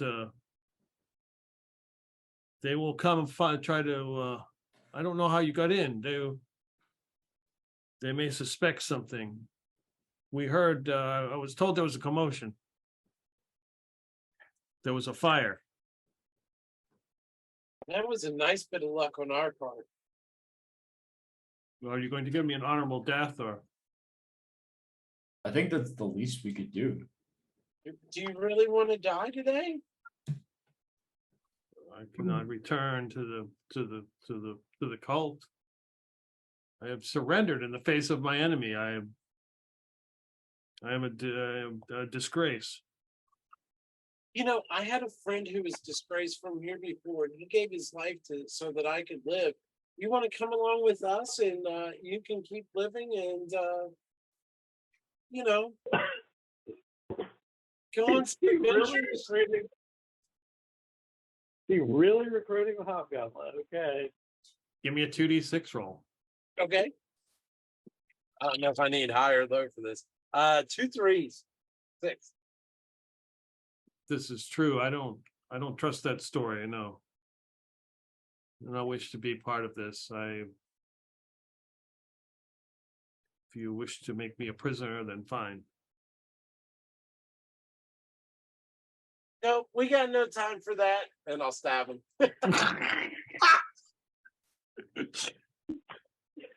He is relieved as he dies. Does he have any more of those wooden things on him? No, he has a small pouch that looks like he's got like it's like some kind of paste. It looks like a blue paste. All right. It's like taffy like. How sticky is it? When Like, are we talking glue here or what? Or just some strange other consistency? How are you determining how sticky it is? I'll pick up a small piece of trash from the room and like touch a corner to it. Yeah, I mean it sticks a little bit, but it's malleable. They're probably not intended as glue. Wonder if it's poison. Oh well, not worth playing with at the moment. Is there anything else on him? He's got 4 copper pieces. Ooh, rich. And are there any more crossbow bolts in the room? No, they just had a couple. Well, one had a hand axe and he had a long sword. So I'll toss that crossbow bolt down, and I'll take the pouch with the blue paste on it. And I tell Crispin, if these things were supposed to help you in a fight, I bet this helps you in a fight. Yeah, I guess. Wow, I didn't think this was going to be this easy. Orion just looks over at him and goes, rules of the story. Anytime anybody on stage says, oh no, I didn't believe this was going to be this easy, the story gets harder, moron. Oh, what does he know? Well, I guess the mirror's not in here. It sounds like if they'd be anywhere, it'd be either in some sort of a holding cell to get sold, Or or the commander's place, yeah. Yeah, he said the commanders down below might have it. I think that should be our next check, our next. Well, yeah, we'll keep on going down, see what we can turn up. Should have asked him what the commanders look like. I'm sure they've got slightly Oh, what? nicer couches. You doing anything else in here? Does it look like there's a way we could hide the bodies, or at least make them not so obvious? You can stuff one underneath the couch cushions. Yeah. I mean, yeah, you could get creative. Yeah, and the couch already smells, so they Yeah. Just probably. put them behind the couch. One behind, one underneath the cushions. There we go. We're done. There we go. Yeah. So I mean, Basil would try to hastily just move the bodies in such a way where it wasn't just like obvious. The other Basil tries to help you. But then we'll keep going. All right. Everybody give me a D6 roll. Okay. Five. Got a 1. God damn it. 6. So Basil, Bessex, you're helping move bodies. You hear like a scratching noise behind the wall.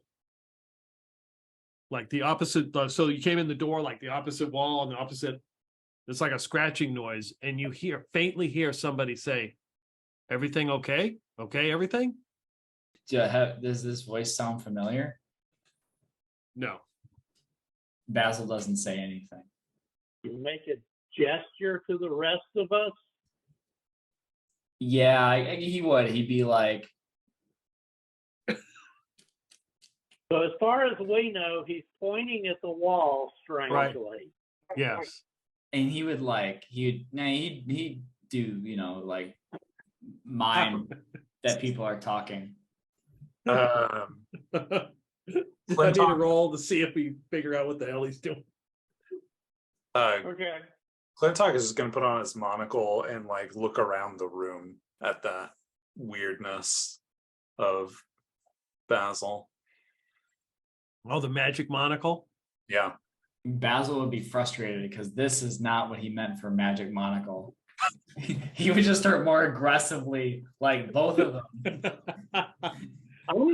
I'm gonna look around the room and see if there's another of these hand crank things in here.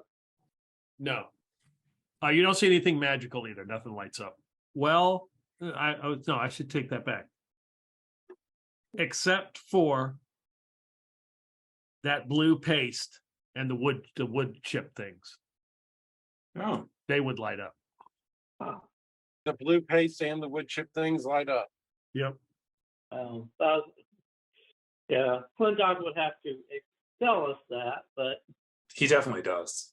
They say we should take those with us. They appear to be valuable magically. That Basil's kept the other two things. He gave the one to Crispin to try it. He was thinking. Yeah, I'm just going to point it out though. Yeah. See, Crispin, there's something good for you to eat right before we get into a fight. What are you handing him to eat? The blue paint. oh god, He's like, I don't. You want me to Don't take this do that. now? I don't think I should be eating this. Smear it on your face, something. I don't know. don't do that. Rub it on your gums. Orion looks over at Basil X and goes, "Were you saying you heard something?" He'll like get away from the wall and he'll say, yeah, there's there was some scratching coming from the other side of the wall, and someone was asking right. if we're okay. We're wasting time, guys. Sneaky types, move, crack it. Same song and dance. Sneaky types, move and crack it. The rest of us follow after. So you head out that door and head down the stairs. Yep. Yeah. Yeah. Well, somebody's setting the alarm back there. Back where? That Well, voice no, asking if everything was okay. my idea was you guys could search for secret doors, and if you found them, pop them open, and we would go after whoever was behind it. Yeah, I can try. Okay, so you're gonna do that instead? Yeah, I'll quickly Okay. try to search for a hidden door. It's just a 1 in 6 for me. You can take 10 minutes and add your wisdom if you have a plus in your wisdom to make it, if it's a +1, it'd be 2d6, but then that Yeah, makes things a little bit harder as far as time goes. yeah, I don't think we have time Okay. for Yeah. at least I'm not gonna spend time doing it. Okay. I got a 2, so no Okay. one. Yeah, searching around, it's just it's like a Basil a- does his best impression of the hobgoblin who he just killed and says back to him in Goblin, all clear. As well as he can. It probably comes out more like, all clear. give me a 2d6 roll, add your charisma modifier. You would say I have no modifier. But I got a 9, 5 and 4. You get a response back in Goblin. Okay. Continue downward. Yep. Yeah. So as you walk out and open the door to the tower to lead down, you can hear talking because it carries up through the tower. You can hear talking at the bottom of the tower. Obviously, somebody's down there talking. Say, keep an eye, keep a watch. Is this some kind of prank? Like, it sounds like whoever's there being berated, like they pulled a prank or something. They set the thing on fire as a joke. Well, continue. Not much to do but to do it. Yep. Those are voices coming behind what we think is the commander's door. No, like you're at the top. You're making your way down the tower, right? Okay. And you can hear the voices traveling up, and it sounds like two hobgoblins talking. Okay. One is berating the other one, like telling him, why, I hope it wasn't some prank you decided to pull to set the dinghy on fire. As we are going down the stairs, I will have my short bow drawn ready. You're gonna roll a d6. Roll the 5. Moving, I'm assuming stealthily, as slow as you can. And you see at the base of bottom of the tower, there are two hobgoblins there, and one's like in the other one's face. And you guys can get an attack in if you wish before I roll initiative. Basil is going to take a swing for the fences. That's an 8. All right, is this ranged or can we get close enough to do melee? It's up to you. Basil is just running down, ready to just slug the dude. Yeah. Okay, this is semi-complex, so I might not be able to do everything the first round. What I really want to do is get between them and whatever door is out of the road. Okay? And if I have time to do that and still attack, that's great. But my big point is I want to get between these guys and the door so that if one of them decides to bolt, he has to go through me. Okay, I'll let you do that. There are 2 doors into this room. Great. I'll just pick the closest. Okay. Unless they're right near each other, in which case I'll sort of position myself in the middle to go and play interference either way. But if not, I'm just okay. You can kind of closest. get in the middle. You can kind of interpose yourself in kind of the middle because they're sort of like, if you think of a clock, like one's at 12 and one's at 3, right? Those are the 2 doors. So yeah, if one of them bolts for the doors, I'm going to just try to tackle it. Well, not tackle him, stab him, okay. take him out. Whichever that Basil ethics went after. Yeah. My Basil took a bow shot at the other one and got a 16. Okay. Basil Bessex, which one did you punch the guy who was tried to punch the guy who was berating the other one? Or the one that's being berated? I think Basil would have gone for the berating one. The berator. not the beret tee. Okay. So Basil Wilberforce shot the other one and you hit. Oh, sweet. I did. 3 points of damage. Double since it's backstab. Yeah, that's true. 6 points of damage. Yeah, tell me how he dies. Since it's backstab, the arrow enters the back of his throat and comes out through his neck right underneath his chin. So the guy that's yelling at him is just like, he's like, but wait, falls into the guy who's berating him. Like he's falling into his arms. Flintock is going to try and shoot the other one. Oh, wow. 20, but not natural. Okay. For 8 damage. You get him with the he is still up. A little bit hardier than these Oh, nice. these other guys. Impressive. Oh yeah, Crispin is Yeah, not what's sure. Crispin gonna do? He's like, I see. They gave me, I got a dagger from Remy, and then they give me a hand dagger, and I got a long sword. So he runs with his long sword and attacks. Look at that. That'd be max damage if he hits. That's pretty good. Which he doesn't have a negative. Okay. So he actually hits for 8 damage. Oh, wow. He Awesome. runs up and just cuts into this guy, and you can see his armor. He's got leather armor. It looks a lot nicer than the other armor that these other hobgoblins had. It's got some fine, artwork and designs on it. And he just cuts right into him. That guy's hurt. I think that's everybody on your side, right? Yes. Yeah. Orion, are you going to? I said I was going to cover the door, and if I could attack one, I would. Yeah, go ahead If and I attack. can't, I'll let you do that. okay, yeah. But the most important thing is to cover the damn door so that it doesn't get out. Survey says 18. Yeah, that's a hit. And spear is 1d6. 6. Tell me how he dies. We had the moment of drama. Let's have the moment of comedy.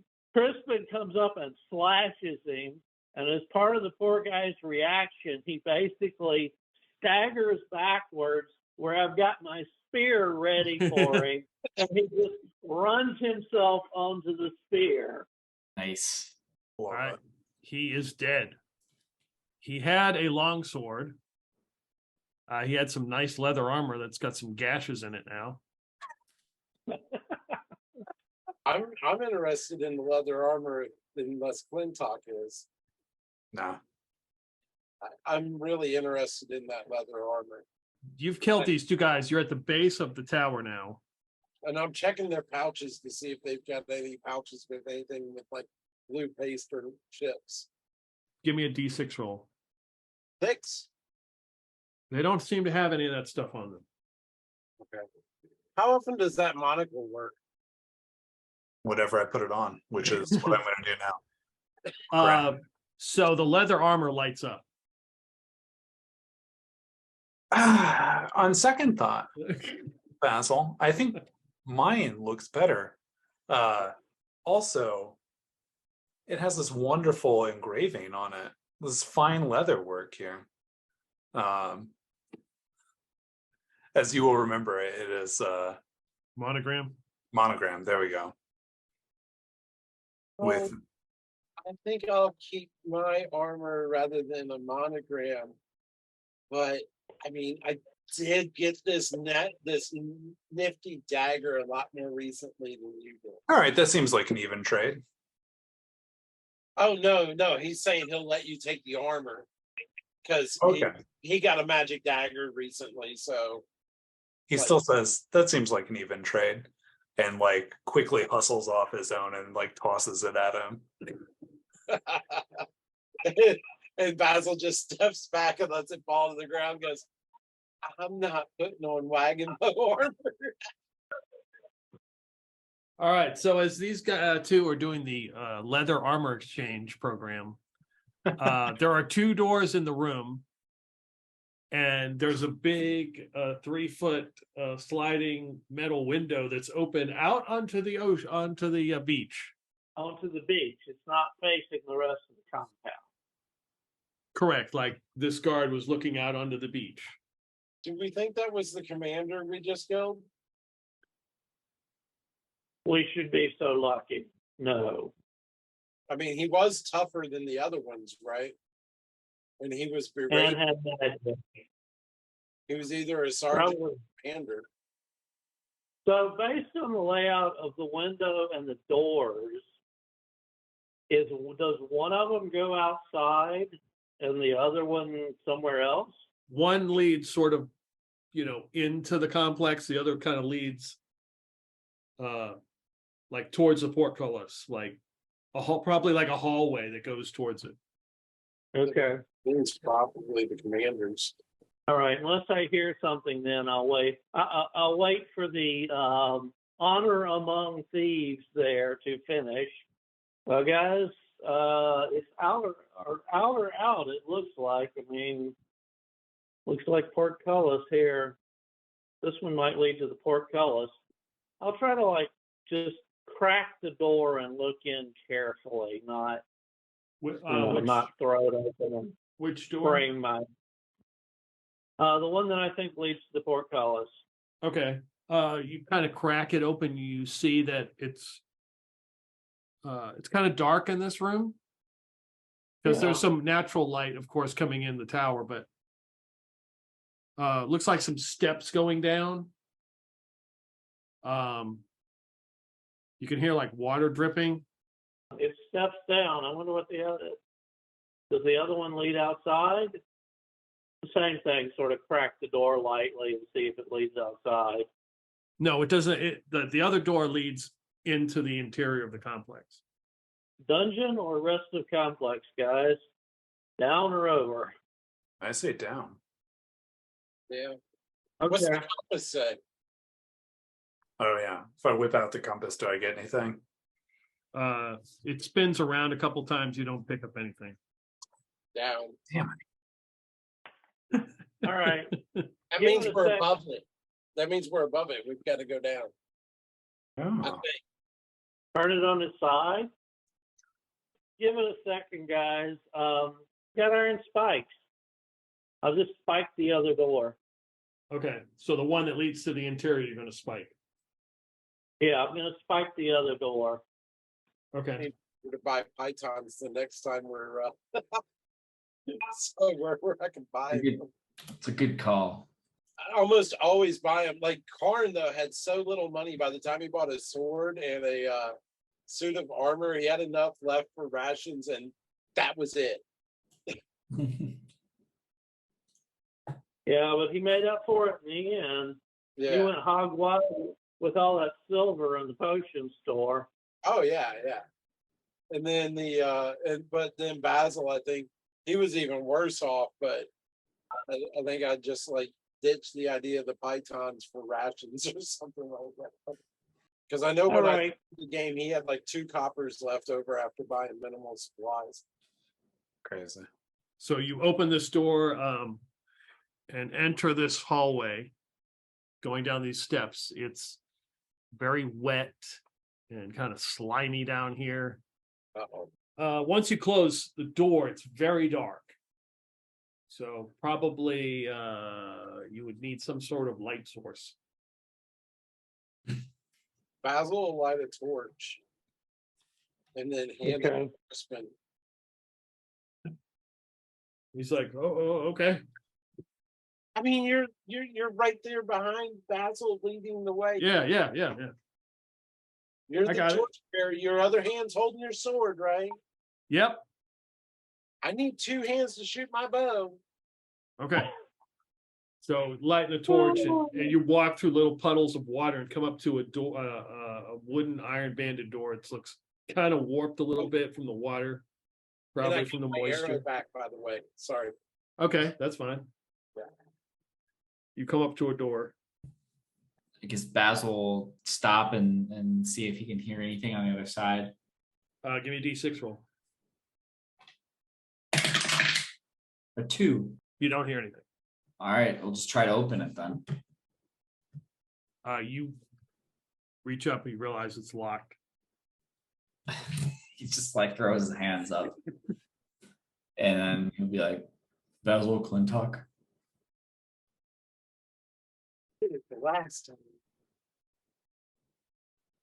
Oh, I can try again, but you're probably better at that, Basil. I mean, you're the lock master. I definitely fail. I'll give it a try. He's gonna try to hear noises. He can do it on a 1, 2, 3. But he gets a 4. So so I guess he doesn't hear anything. Well, it sounds quiet back there. 35% chance on open lock. I got 11. Oh, nice. Okay. So you are picking the lock. These new dice are lucky for me. You've picked the lock. You know the door is open.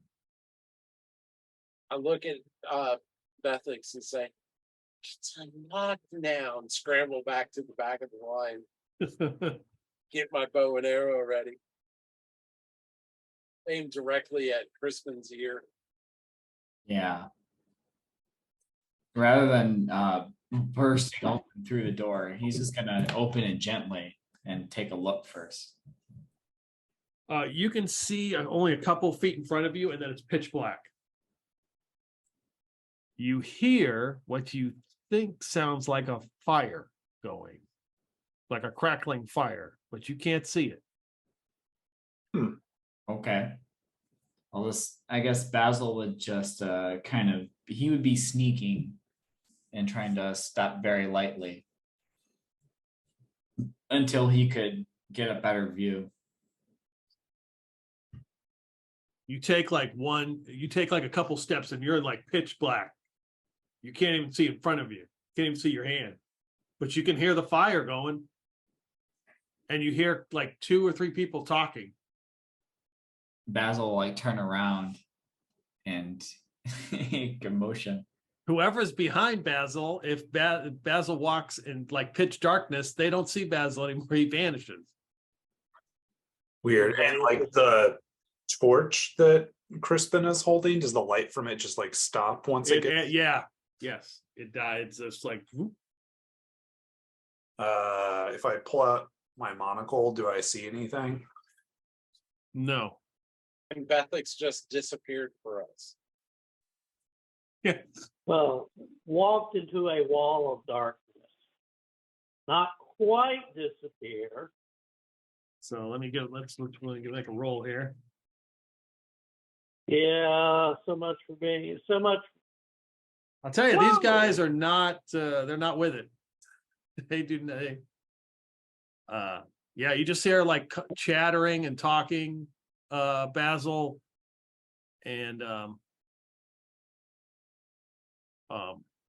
it sounds like some hobgoblins. Obviously, they're talking goblin, and then somebody speaks in like broken common, saying, "Do you want more of this gruel?"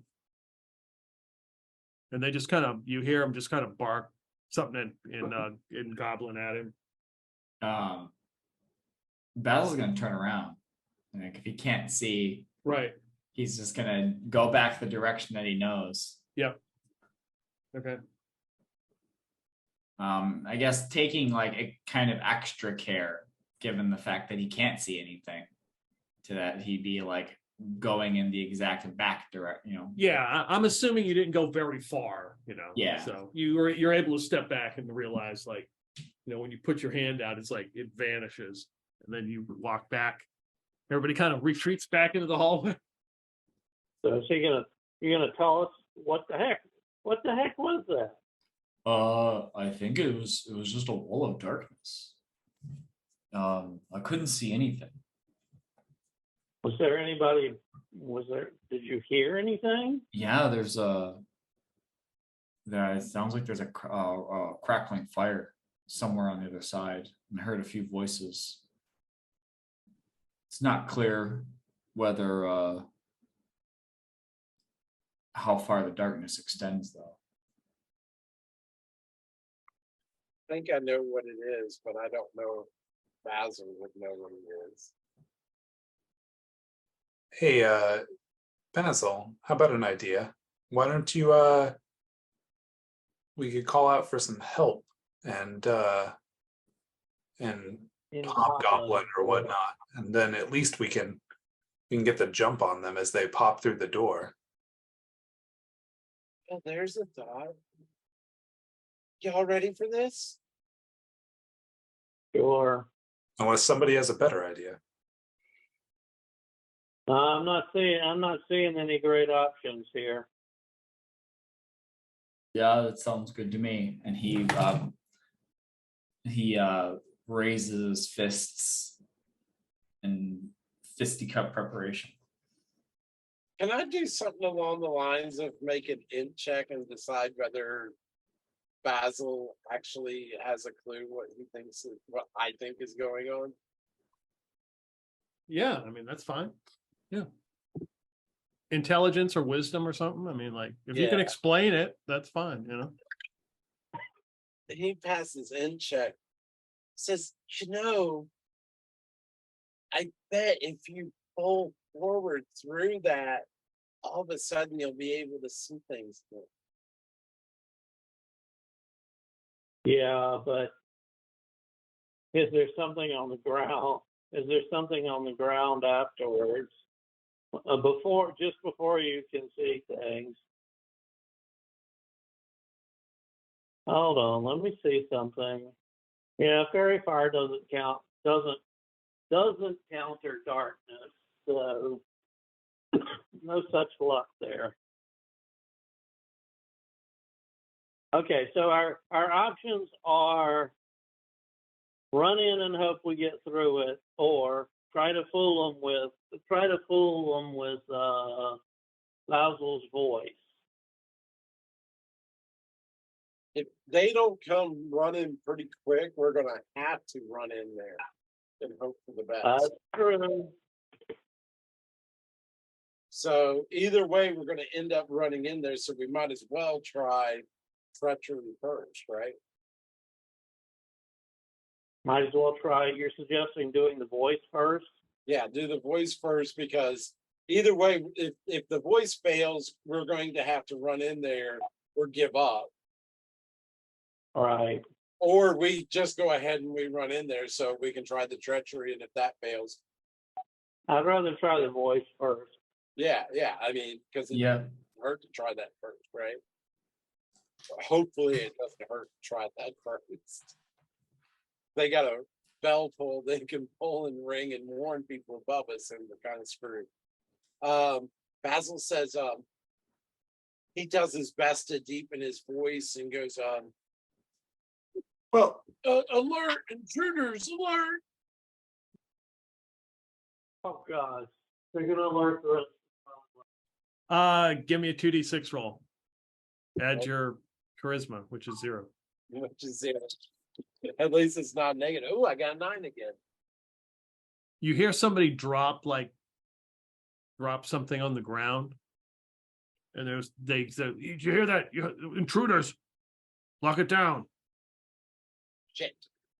at that, if I can hear that, Clintock just like goes, "That's your cue, Crispin," and just like pushes him forward through the darkness. All right, I'm gonna Rush in. Rush Okay. in. roll initiative. Give me a d6 roll. It's just for him. Just an initiative roll for him. 4. Okay, -1. That would be 3. And I rolled a 5. Okay. You say as you do that, he's like, "Oh shit!" and he runs up to the door, and just as he's doing that, the door is slammed, and you hear it lock. He runs into it.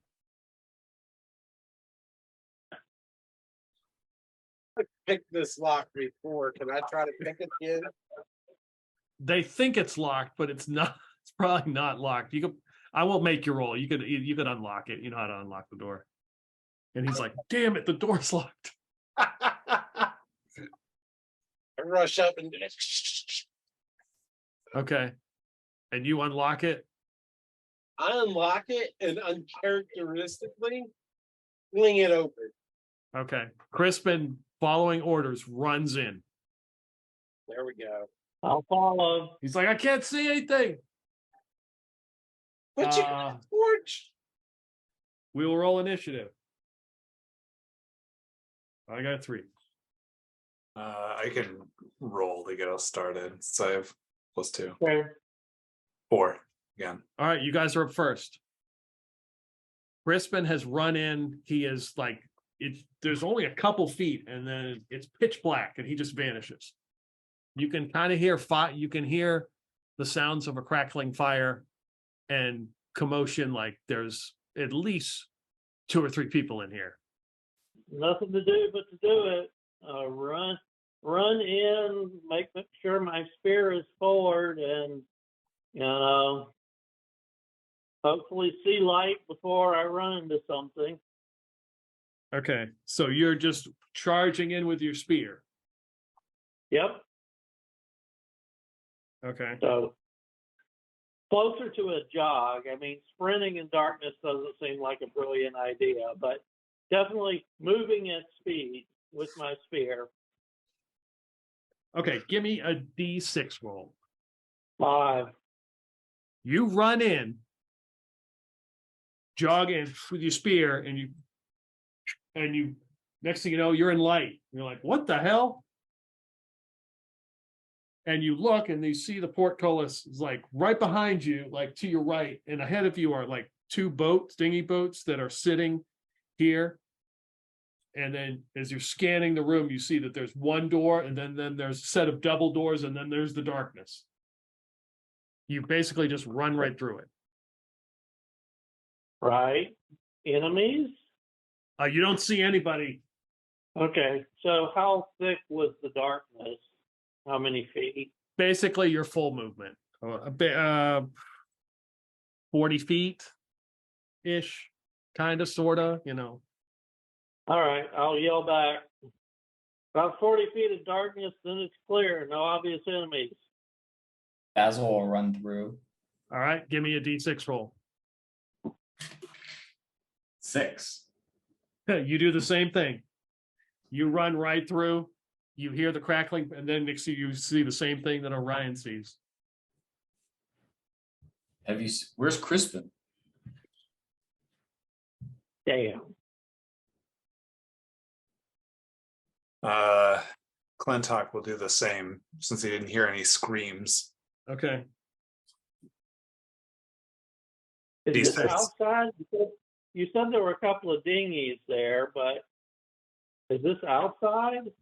No, this is actually inside. They've got them like laying inside this room. Clintock gets a 1. It's a plot. It's a plot to split the party, I say. I'm just hoping I don't fall into a pit. It's the party prism. It just refracts everybody into different directions. I like this idea. I'm gonna roll a D6. You run and run into somebody. I'm just gonna keep trying to push forward, push them forward along with me. Give me a dex roll. Yep. I pass. Okay, you do not fall prone, Nice. but you kind of stagger. You are still in the darkness, though. All right. Let's see. Orion is out. Basil, Bessex is out. Crispin will run. And you just hear him. What he's wearing? What? Chainmail now. Yeah, you hear him hit the ground. Don't you think? Damn it! He is in the darkness. Basil, Wilberforce. He is staying on this side, back from the darkness, about 20 feet with his bow ready to go. In Okay. case somebody tries to escape. He's actually not being a coward at the moment.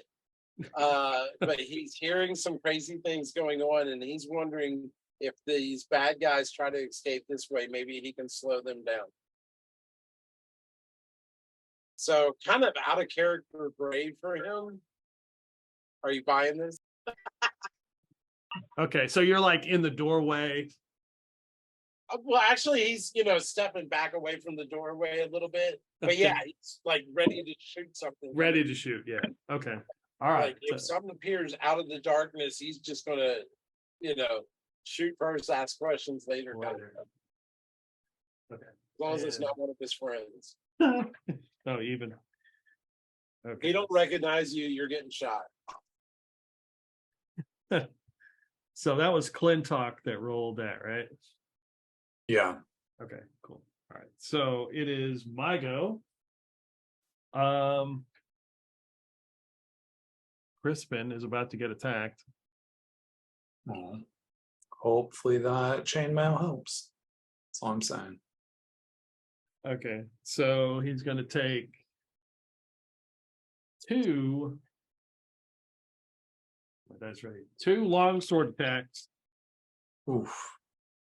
A nat 20. I don't know if you see that, but Nice. Oh, the 6 will miss, of course, but That's I only rolled good. 2, so he's going to take that's 10 damage oh, plus oh.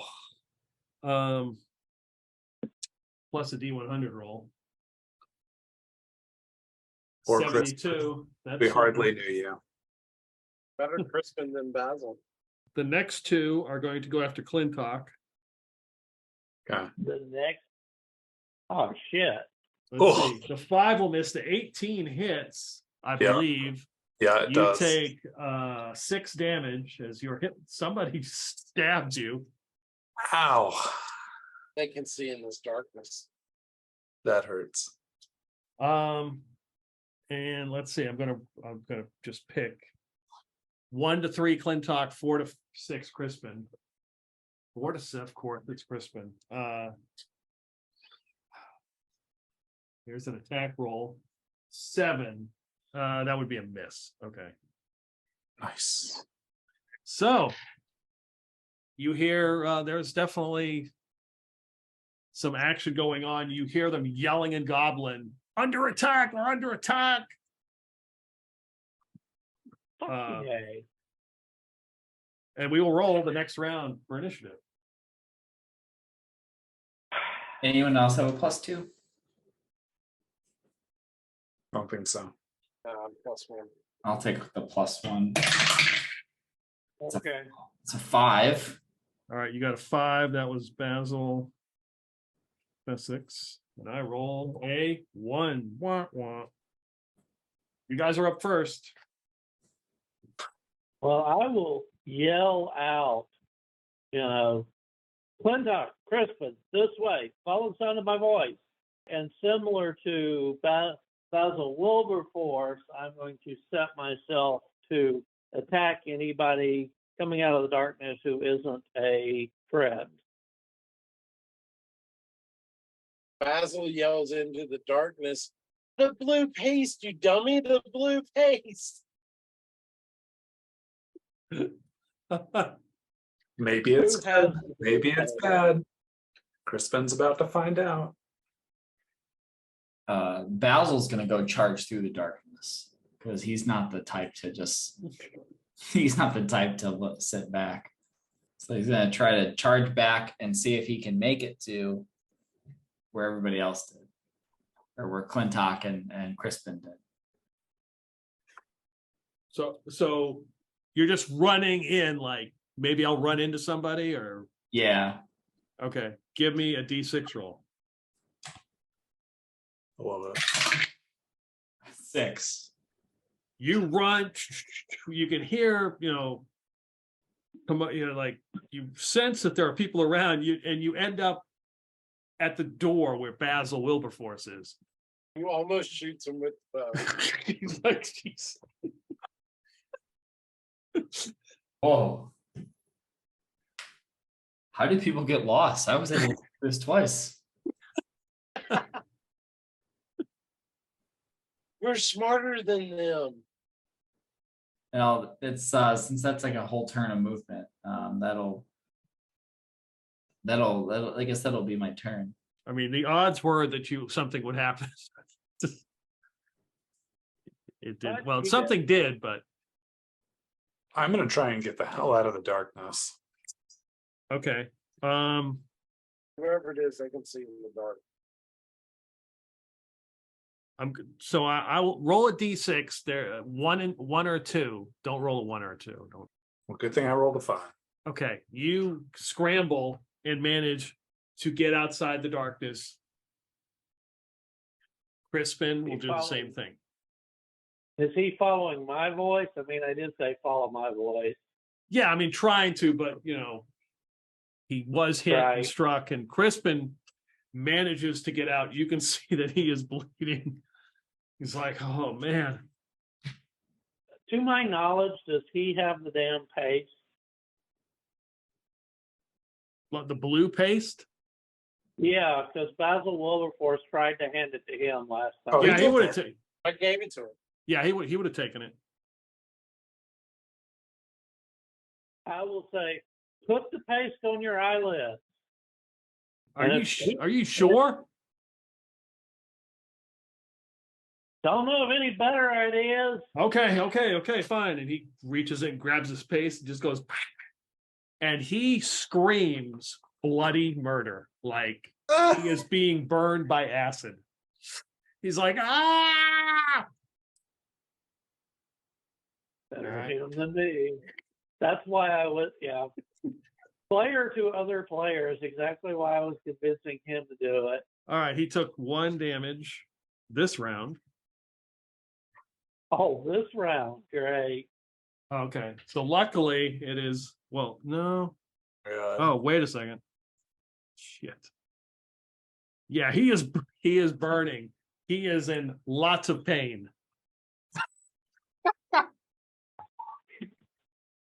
Okay. Bad magic. Wrong idea. Well, trial and error, right? Yeah. Basil Wilberforce is waiting. Orion, you're waiting for somebody to come out. Yeah, so my turn, right? Yep. Yeah, unfortunately, if they have ranged weapons, we're in big trouble. Okay, again, there's the portcullis is in this room. There's a set of double doors and a single door. Okay. Okay, just so you know. So we got Crispin, Orion, and Clintock on one side, and the other two on the other side. Yarp. Probably they would assume that Crispin is probably out of the fight. Yeah, Probably a good chance. So we'll start with Orion. So first attack. Okay. 5. A spear comes flying past you, Orion, skitters across the floor. Clintock. 17. That might be a hit. I don't know. 3 damage. A spear comes out, catches you in the leg. Okay. What? D100? Because I'm at 0 now. Okay. Uh-oh. You have reached death and dismemberment, huh? Yeah. All it takes is a little darkness, and suddenly we're all having massive problems. Okay. Where you at? Oh wait, does my magic leather armor help or do anything? So you did put it on. It does give you a +1 to AC. Still not enough. And it does give you another property, but it doesn't help you in this regard. Okay, fair enough. I did say with the spear it hit you in the leg. So I'm going to forego the hit location. We're going to say leg. Okay. If you're cool with that. Yeah, that's fine. All right. Give me a D12 roll. Yep. 3. Okay. So basically you've been struck in the leg pretty bad. And your movement is halved. Oof. And you are at 0, so you are at -4 to everything just for initially going to 0. There enough noise coming out of this darkness for Basil to take a wild pot shot in the dark? You can always shoot aimlessly into the dark. Yeah, I mean, I mean, Sure. is it like fighting blind a -4 or you With be the it would wind easily, at yeah, full it would probably be more than that. It'd probably be -8. oh no, he's not gonna try. Because he might shoot a friend. That's what he's worried about. 'Cause he might try to shoot at a noise in the darkness and end up hitting a friend. Okay.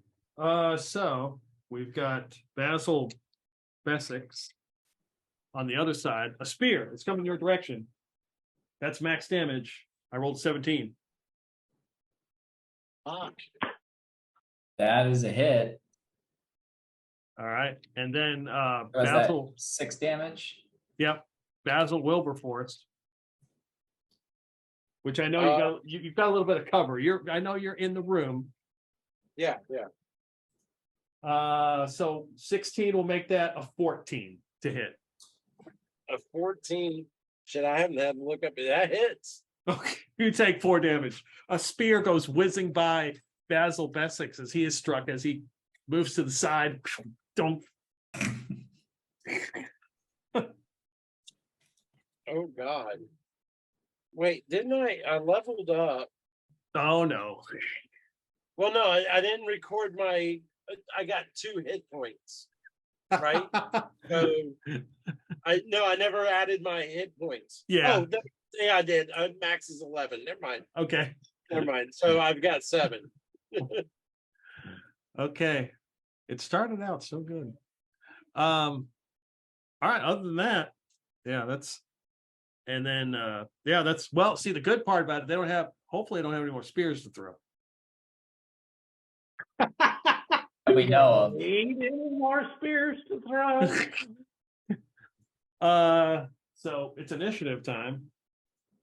There And I was rolled- an action he could take, but no, he's not going to do it. I rolled a 5.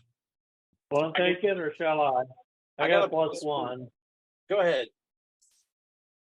So, and technically, Clintock is unconscious if he reached 0. So he's got a bad leg injury. He is unconscious. All right. Well, I rolled a 4, but I've got a +1, so it's a 5. All right, you guys are up first. See, you win initiative every time. All right. Well, not that it's helping in any way, shape, or form. Sorry, Crispin. For the healing potion, that's X doses per bottle. Can I use more than 1 dose at once or not? So I said for unconscious person, you could use 3 doses at once. You can do that. Kind of like you just dumping it in there. Because that's what you did to Felix and Teresa. Okay. Well, so be it. Prepare to be dosed. All right. 3d6. That's 8. A little below average. I am pretty much back at full health. All right, you've got 8 hit points. You feel like shit. Yeah. You're at half movement and -4 to everything, but that's just for the first 24 hours of the injury. But yeah, you're up. You're conscious. At least you can move and do stuff. I'm looking at like the broken haft of the spear sticking out of my leg. I try to find cover anywhere in this room. Yeah, there's 2 dinghy boats in here. You easily could get in one of them. They're kind of flipped over on their side, but you could probably like get behind them. Yeah, lay down. I'll just get kind of behind one and yeah, just duck back there for a moment since I can't do anything shooting into the dark. That's my action. All right. So, can I do anything other than, help him out? I would say that would be your action, getting the potion out and dumping it down his, Oh yeah, I need to roll for Crispin. Uh-oh. So Crispin screams and collapses to the ground. And goes silent. Killed by blue paste. Oh, well, wait a minute. Still can yell, it's not the paste. Try the chip. Only I've got the chips. Basil Wilberforce has the chips. Basil, the Bessex is just going to. Oh my God. Yikes. It's going to try to run What through. happened? Okay. Basil's going to try. Sorry. He's going to try to run through. Yeah, to get back to where he was. And he might actually take. He actually might. Rather than just charging through alone, he's going to try to grab Basil Wilberforce so that we get lost together. We get lost together. Well, at least we get lost together. Are you crazy? Well, we can both make it to the other side.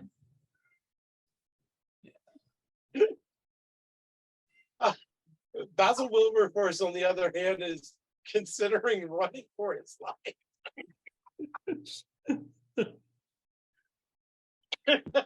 Look, you can.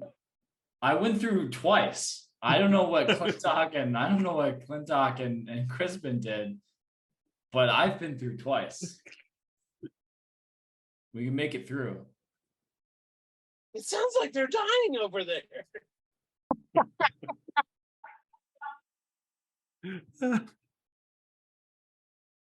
I mean, if you drag him, he can't really resist very well. His strength is 9. Yours is what? 13. I mean, so what? You just like grab a hold of him and whip him into the darkness? Yeah, I'd have tried to just either pick you up or drag you along. All right, so he picks me up. I don't have any choice in the matter. Yeah, we're gonna run straight through. I'm slung over Bethix's shoulder. Okay. Tongue-tied. Give me a D6. One of you give me a D6 roll. Hey, I'm not doing the running. 2. Roll a D6. 6. So you do run into somebody. Both of you can give me dex rolls.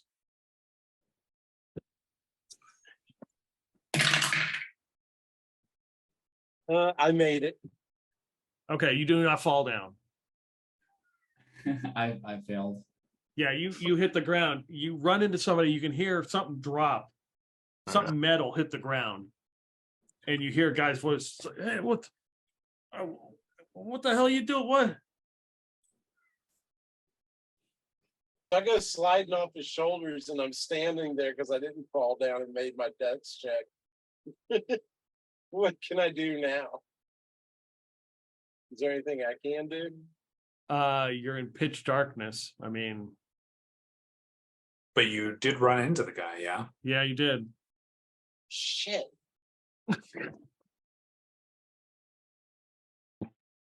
No, I try to you hit don't him want with to do my that. bow. Well, I was holding my bow and my arrow, so I don't see myself being able to change weapons in 6 seconds. No. So I don't want to smack him with my bow and break my bow. I doff the bow and pull out my dagger, and I crouch really low and feel around on the ground. And I don't know how far into that action I can go.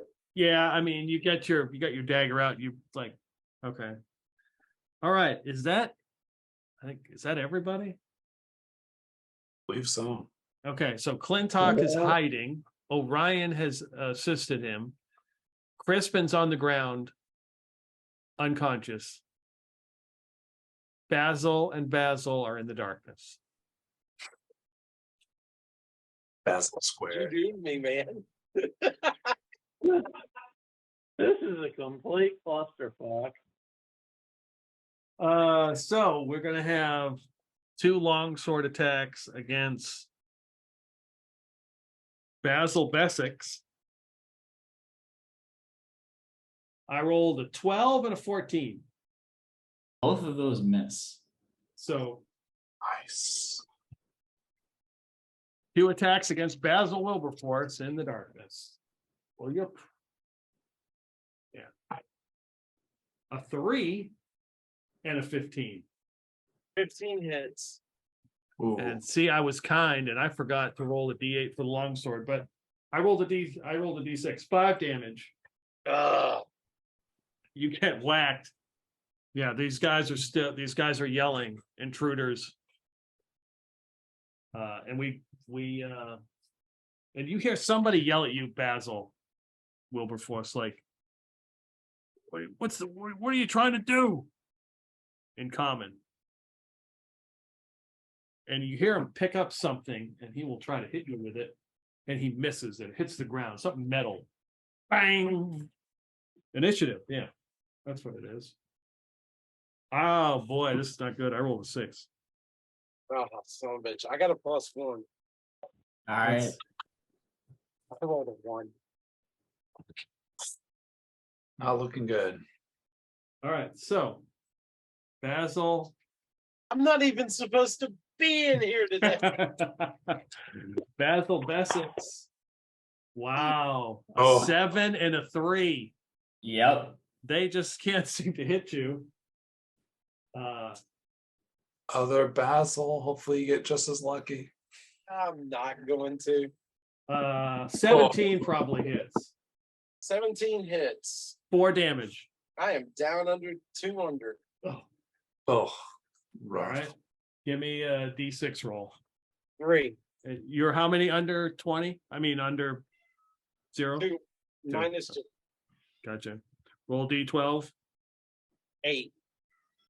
I should have resisted. So Basil Wilberforce goes unconscious. In the dark. You guys are up. In the dark where nobody can help him. Well, I feel a little guilty about Crispin. So I'm going to use my last 2 doses of healing potion on him. If we survive, he doesn't blame me.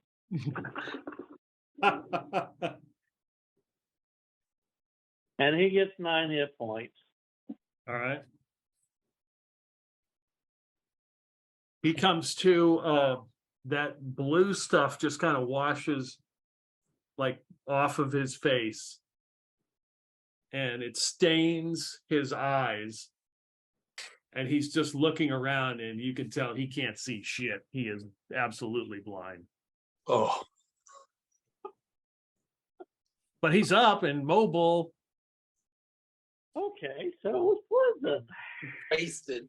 or something. Or acid, or who knows. Hey, we wanted to do a capture scenario, right? It's looking more and more like that.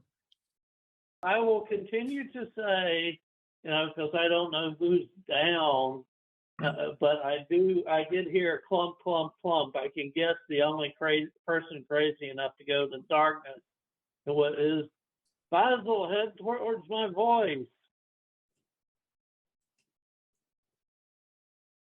Basil is right next to Basil. Did he hear him go down? Oh yeah. I'm sure he went, ah! And he does have a flask of cure light wounds that replenishes itself. He's going to try to find him and pick him up on the ground, which he should be next to me. So presumably it wasn't that far. Yeah. Give me a D6 roll. 1 and a 2, you don't find him. 6. Yeah, okay, yeah. You So- reach down and yeah, he was like, "Why is this wet?" Oh, that's probably blood. Okay, that's him. Yeah.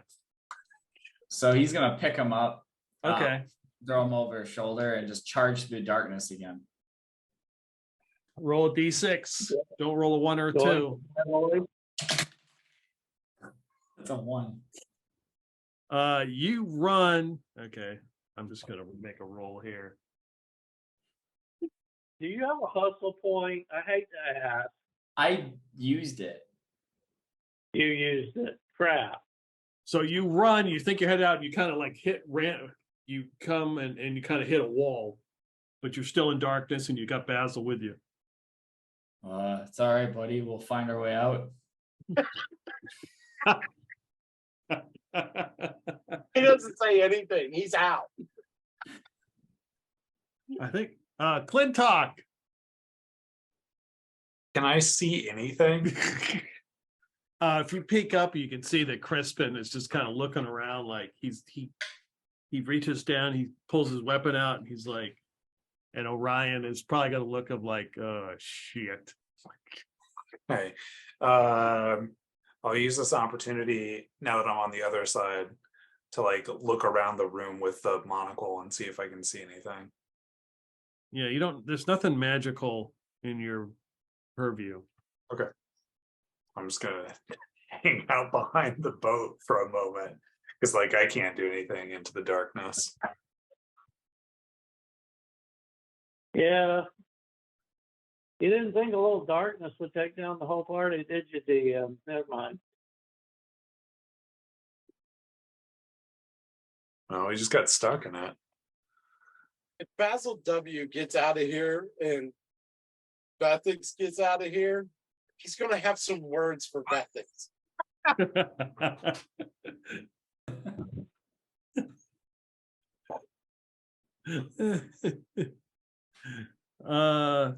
Oh, it's new initiative, so that is everybody. Here we go. I believe everybody has gone. Yeah. Back at the top. I rolled a 2. Well, womp womp. Somebody else want to roll it, or should I burn my? Do the +2. I think we've all got a +1. I've got a +1, so I'm guaranteed to win anyway. Okay, go for it. First, I roll a 5, total 6. So Okay, you guys are up first. Just describe the situation. Basil, if you want to make another dart across the room to try to get the hell out of here. You know he's gonna do it. yeah.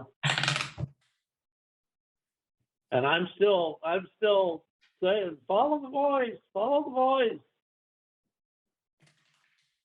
The 5, which is not a 1 or a 2. Correct. No, actually, to get across the room, because you were all the way on the other side, you needed a 5 or 6. You manage, you run all the way across, and you're in light now. Crispin's like, who's there? This is Basil's just gonna- complete crap. Basil's gonna put Basil W down Yep. on the ground, and then I have one of those acorns left. So Basil's gonna he'll take his acorn out and just like shove it in Basil's mouth and like move his jaws up and down. Okay. Basil Wilberforce, he begins to cough and like flowers float out of the air. You are fully restored. Full hit points. No negative. Whoa. Whoa! And Bastard, that's a powerful bastard of a. He might forgive you for that. So, They're not very happy. We He shoves a flask at you and dives behind cover. They're not very happy. No shit. Is there cover nearby he can take? Like, get yeah, behind? there's 2 dinghy boats. You can see Clintock peeking his head out, looking, hey, what's going on? He scrambles over by Clintock, but he shoves the flask at That, First. okay. So, got a question. In my experiments with the cloak, since I did deliberately experiment with the cloak, how Correct. fast is the transition? I mean, does it take essentially a full round or not? I don't know. How did we decide? I think it's immediate. You can take an action. Okay. I think it's immediate. All right. So since these guys are still in the darkness, but I know they have hopefully shot their wad, as in their spears. I am hoping they will charge.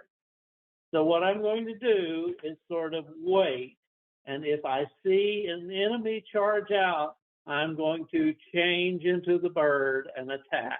And if Crispin is vaguely, whatever direction Crispin is facing, I'll sort of tell him to, take a step back or take a step right or take a step left, whatever will take him further from the darkness.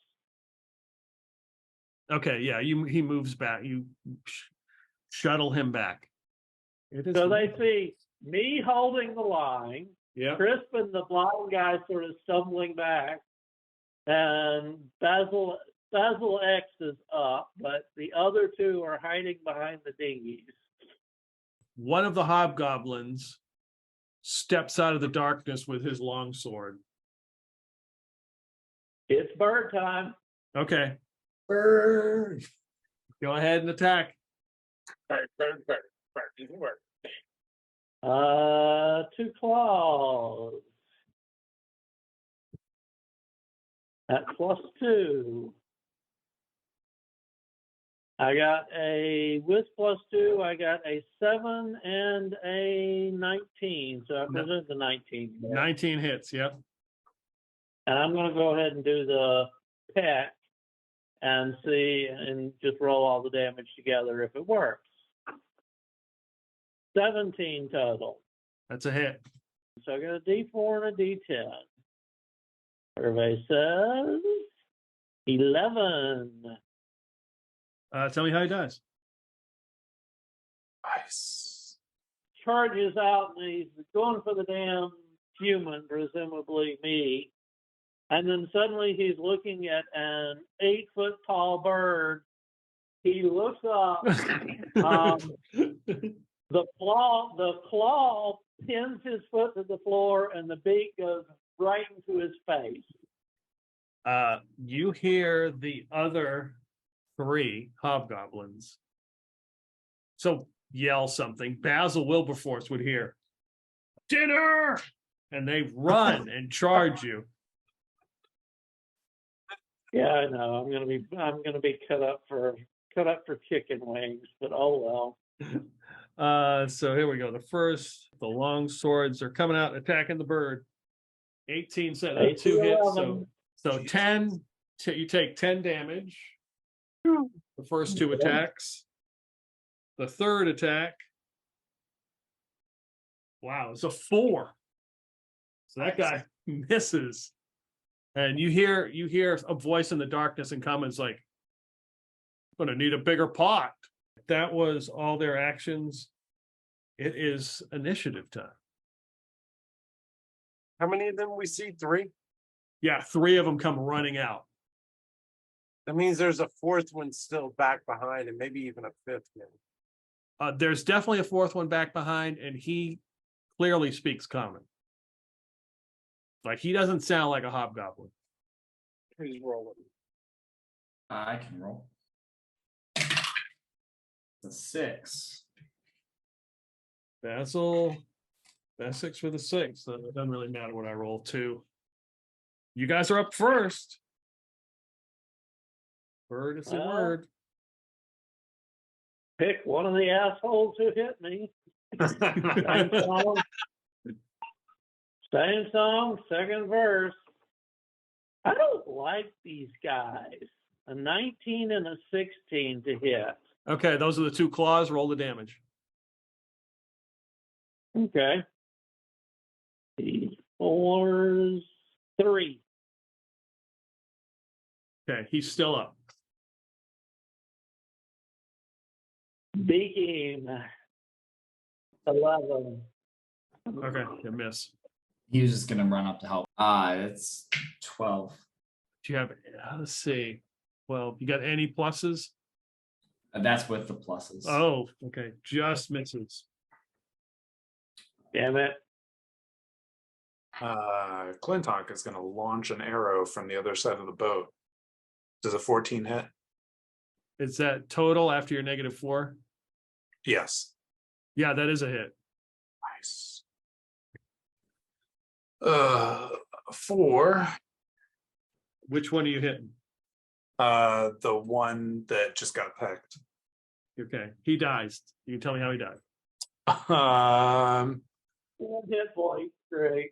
He gets hit in the leg and then falls down on it. He had a sword, a long sword, Mm-hmm. and like stumbles forward and then falls down onto his own sword and dies. Okay. You don't have a big enough pot.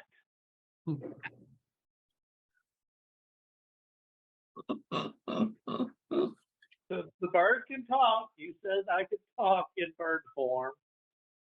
Basil's ahead. going to fix the tongue of Cuthbert. Okay. Oh, nice. He's got a little bit of distance with that. Yep. And he tries to get one of them. How does a 15 do? Plus... That's a hit. Okay. And so that does D6 and D4. A 5 and a 3, 8 points. Tell me how he dies. Tongue of Cuthbert comes out and whips him around the neck. And he's just sitting there and starts shaking and frothing. And his head falls over sideways, falls down Nice. with the electric damage coursing through him, smoke coming out of his mouth. Let's I see. can't believe I did that. Ducks back behind Dingy. I think that's no, yeah, that's everybody, isn't it? Yeah, well, Crispin really can't do anything. He is like, he's blinded, he's at -4. Yeah. So there's one hobgoblin left. He's like, he reaches into his pouch, he pulls out something. You can see like these orange pellets fall to the ground. He shoves them in his mouth. And it looks like he's about to vomit. Bird, give me save versus breath. Okay. What the frack? Okay, I suppose I'll roll it. I suppose I'll roll it and then look it up. 7. Low is bad in this, Yep. isn't it? Yep. I'm not going down to death breath. I'm going to use my hustle point here and see if I can't save. Or I'm going to roll the exact same thing again. It's not in the cards. Damn it. Oh. You take 5 fire damage as he shoots a Okay. line of fire and just singes some of your feathers. Okay, it could be worse, could be worse, could be worse. You hear a door open. Obviously, it's a door in the darkness because you don't see it open. You hear it open. And you hear something like, you hear somebody yell and comment like, you better get out here. Either Basil Wilberforce or Flintock, I think that goes to roll for initiative. I got a 4. You want to go? Got a 5. Flintock. Okay. You guys are up first. There is one guy left. He just breathed fire on you. On the bird. The bird is going to try to take revenge. Claw, claw. A Addition. 16 and a 3. 16 So hits. 1. And I'm going to go ahead and roll the bite on him. And the bite's a 14. Does that hit or not? Yep. And a total of 11. Yeah. You can tell me how he dies. Spicy chicken. Once again, the claw slams into his foot and keeps him steady, and the bite rips out and the bite rips out his throat, and you see the remainder of the smoke from his fire breath just trailing up from his broken throat. Nice. There are technically no other enemies in the room. Fire into the darkness.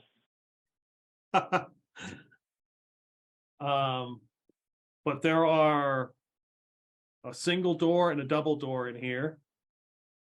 And you can see out the portcullis, it's closed. You can see the beach, and you can see the dinghy boat that's out there that's smoldering, that got burned. And you can see a larger boat that is docked out in the water. And we heard a door in the darkness, but didn't see the door that was in the darkness, right? Correct. Against Clintock's better judgment, he's gonna start trying to feel around in the darkness for a door. I don't know if that's a fine You secret. would have to go into it. Yeah. Or how would you like me to roll for? Well, give me a D6 roll. All right. 5. Okay. So you go up to where the double doors are along that wall, and you're in the darkness, kind of feeling around. You don't find one. Okay. But you feel kind of confident that's probably where the door is, but you haven't found it yet. Gotcha. Okay. I was holding my dagger when they dropped me. Did I lose it on the floor, or because if I did, I'm searching for my dagger.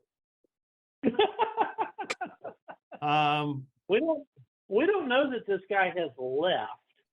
You give me a D6 roll. I'm going to use a Yahtzee dice. 5. Okay, so you enter the darkness searching for your dagger. Yes.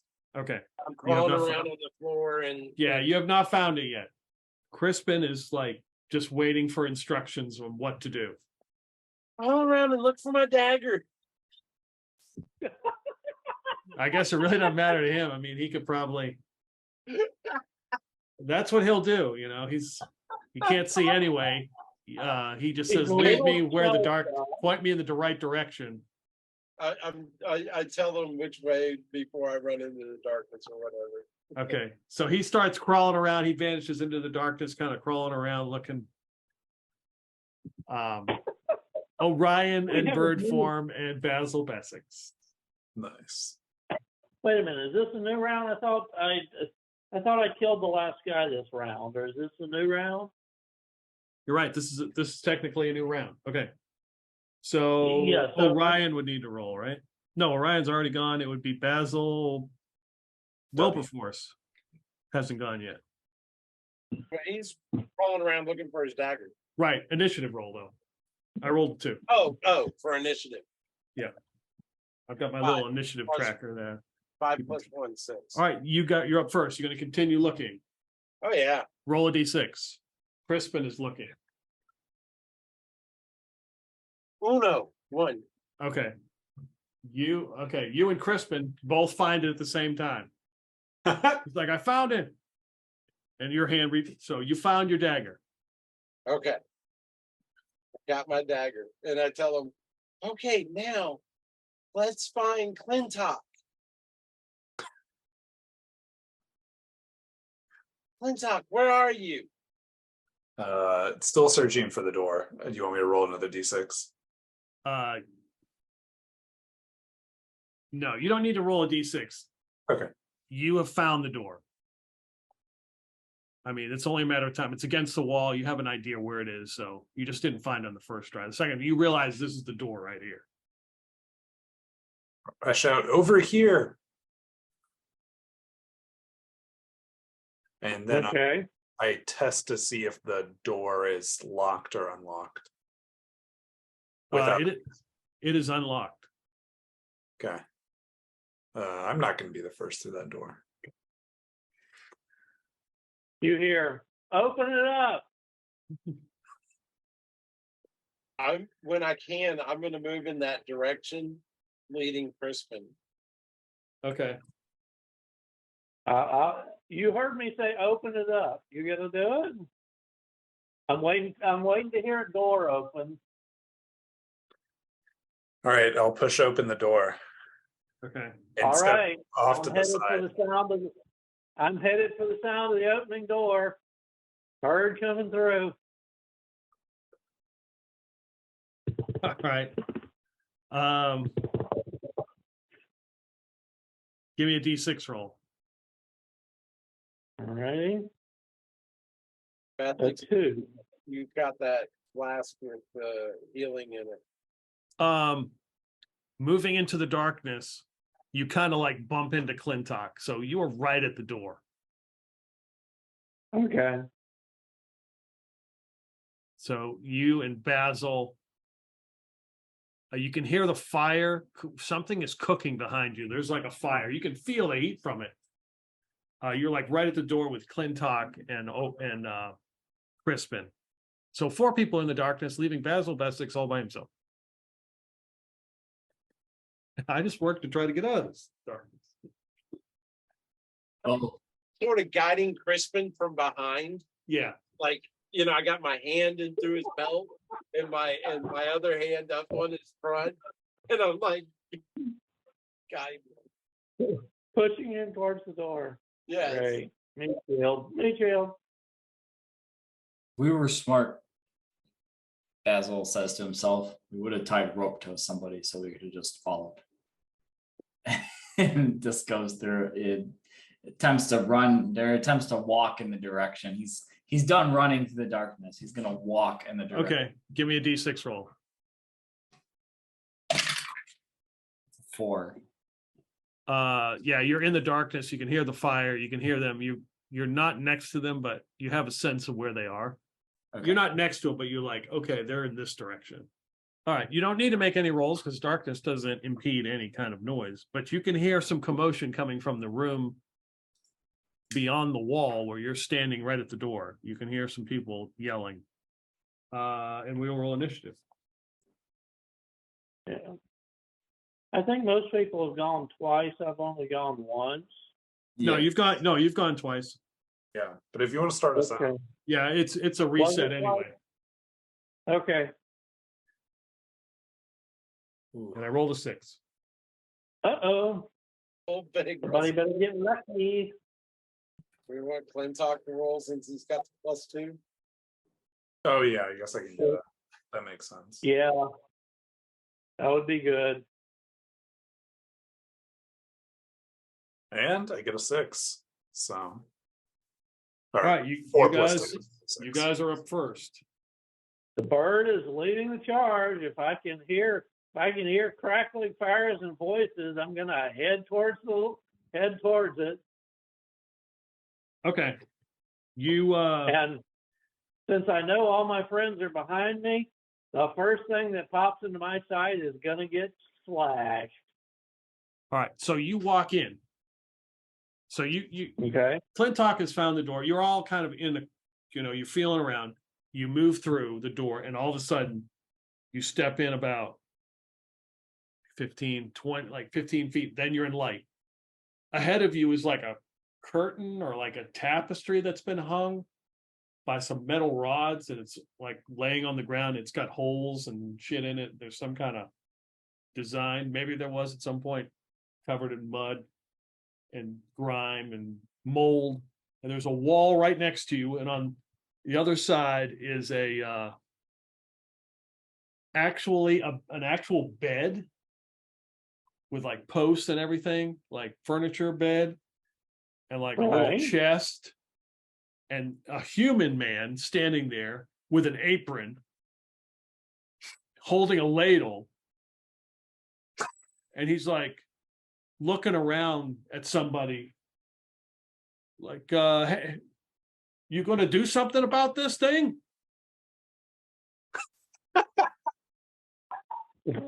Wait a minute. Where is he? Is he the only person I can see? Yeah, he is like, it's almost like he's looking for somebody who is in the room that you can't see.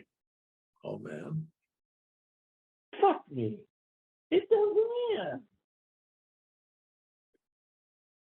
Hold on. It's human man, kitchen, ladle. Is this a kitchen? No, it looks like somebody's like bedroom. He was searching for the pot. He only found the ladle. I'm going to yell 15 feet forward is light, but we may have an invisible opponent. And let's see. I'm going to go over and basically, you said there was a bed with posts, right? Yep. I'm going to basically go over and use my beak and pick up the bedspread or the sheet or what's on top of the bed and throw it across the room and see if I can't smack something. Nice. Okay, yeah. Give me an attack roll. 18. So you chuck it across in the corner of the room, and it hangs on something for a second, and that whoever that is just kind of flings it off of them. But yeah. He's in the right corner. Or whatever, left corner. Right. Whatever, Yeah. Right, left, whatever. Yep. Pretty sure that's my action. So you guys heard him. 15 feet forward to the light, look to the left corner for the invisible opponent.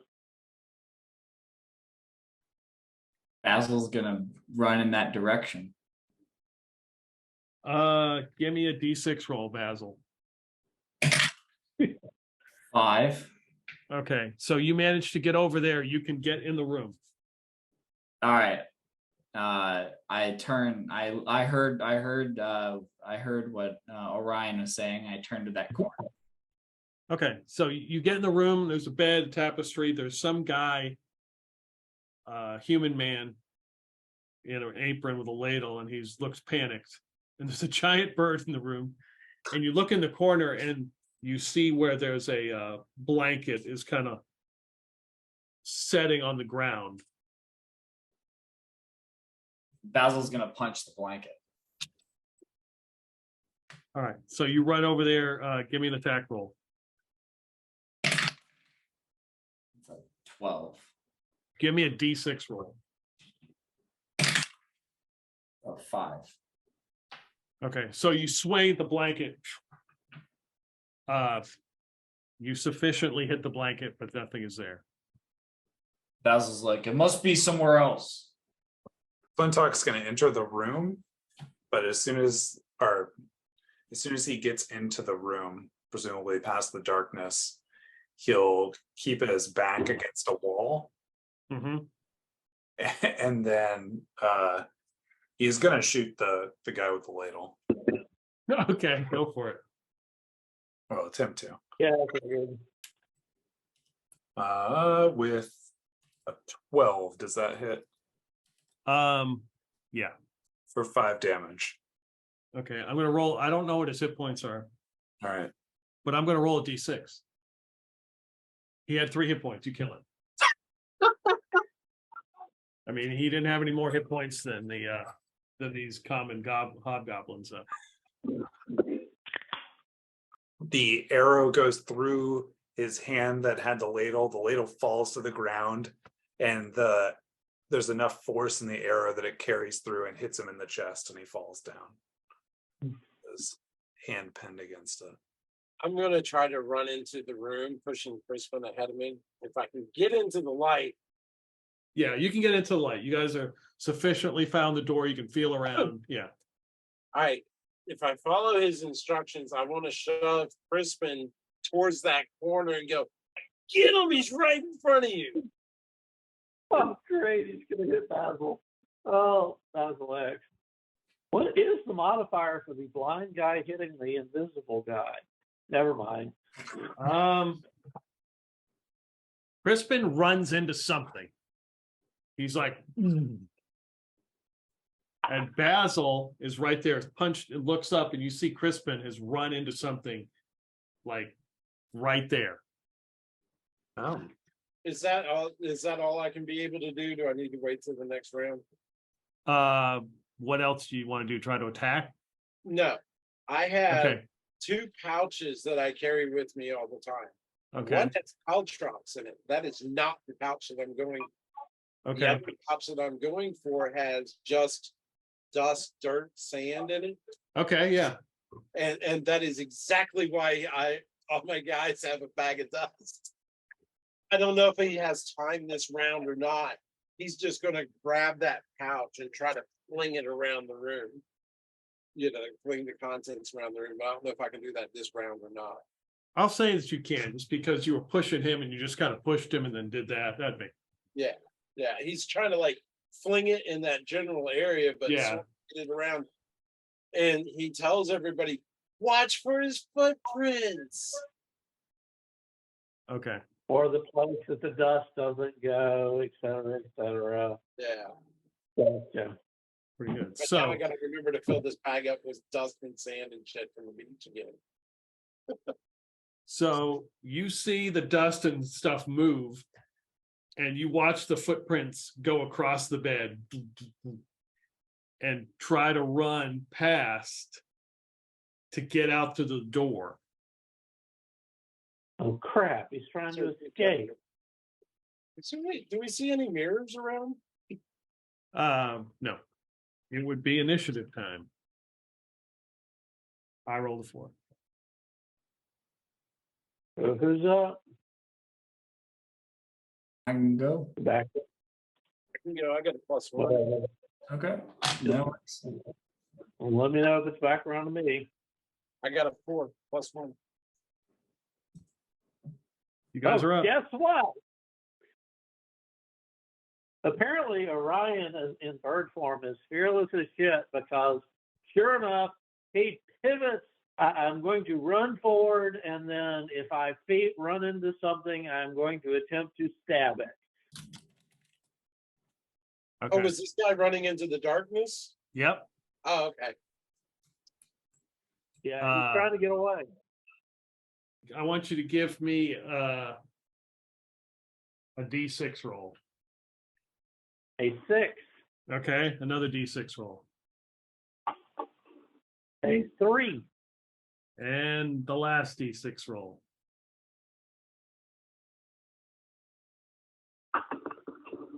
a 4. So you run into the darkness but you are unable to, figure out where or get a hold of him or wherever he is, but I couldn't find him. Help! I ignored that. I began searching around for a mirror quickly. I'm gonna do the same. And if there's any other rooms, I'm running into them and I'm fast. Just looking around. okay. Basil Bessex. He'll follow Orion, so we can properly split the party and follow Orion. Yeah. Try to find him. Okay, give me a D6 roll. 6. Okay, yeah, you're unable to find anything in the darkness. You hear the crackling fire. You hear a door open in the room. So let's see. Orion and Bird Orion, Brian, and Basil Bessex hear a door open. It sounds like a door in the far corner near where the boats were. Okay. Open. And Clintock and Basil Wilberforce, as you search, you find 6 copper pieces in here. There is no mirror. The tapestry is just kind of loosely hanging out here, and as you push the tapestry, can be easily pushed aside. It's a huge room. Oh. It probably goes back like 40 feet. and then you can see that there's like, you look, looking to your right and looking straight ahead, looks like partitions. This is probably like cells. And you can see some bed rolls and some scraps of food and stuff where they were like sleeping. We took the wrong direction. We found the dungeon. But this is probably a good place to stop because this Yeah. could go even longer. We But had to- I will mark where we are. What did you do? Wow. I guess, is Crispin following you then? Trying to? Attempting. I don't know what he did. All right. Well, something we need to worry about and note for next time that I did not roll when I turned into bird form. I did not roll the duration. So I'm rolling now. I got a 2, but that's, according to my notes, that's 2 turns, not Right. 2 rounds. Correct. Yep. Okay.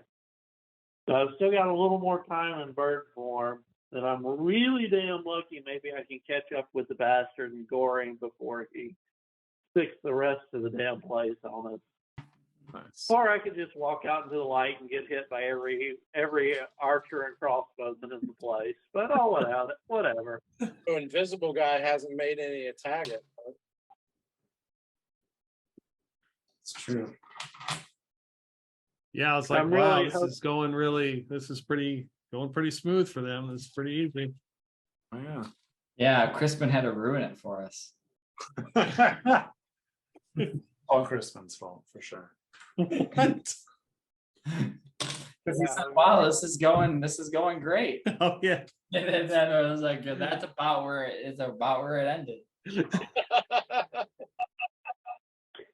Yeah, that darkness trap is just vicious. Yeah. I mean, not only do you have to roll to navigate, you wander in there and you get hit by a bunch of hobgoblins. Yeah. Yeah, they had the advantage. Yeah, they really did. Once we could see them, we took them out quick. Oh yeah. Yeah, they were the 5 hit point hobgoblins. Yeah. Yeah, once we could see them, it was completely different kettle of fish. At Yeah. some point, Basil Wilberforce is looking at Bessex and going, "Don't you ever do that to me again." Yeah, I bet. How dare you? Yeah, there was a point there that I thought it was gonna turn It bad. was getting pretty rough there for a moment. Yeah. Yeah, when Basil went down, you had only 2 characters who were actually could do anything really. Yeah, Clintock was just hiding behind a boat, trying not to die. Clintock was in death shock and hiding behind the boat. Yeah, No. and we got blind guy. Great.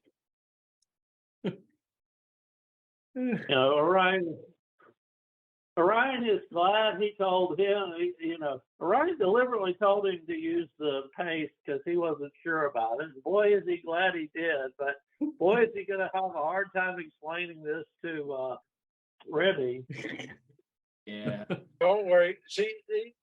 We're probably not going to have to tell her the entire story because as soon as we go back into all that stuff, Basil is definitely going to be, hand on his belt, hand on his back, and that's his meat shield. Literal meat shield, yeah. Literally. Oh boy. Howard is. You should have seen the way he died, though, Remy. He was so brave. Oh boy. Yeah, because I had it all set up for Remy to go. Because I was like, well, Remy's going to want to go because, she used all her money and she does have a certain couple skills that might be able to help. But then you got that random encounter. It wasn't a random encounter, it was a random weather effect. I was like, oh shit, she failed that. No, she's not gonna go. So looks like Crispin's going. Yeah, well, probably better for her. Yeah. Don't like to stop in the middle of like sort of combat kind of, but it may go on. I just don't want to drag this thing on. So Yeah, no, for sure. I don't want to rush it. I'm good with that. But hey, maybe Senadog will show up and like he'll just appear. Senadog decides to wander off the ship suddenly.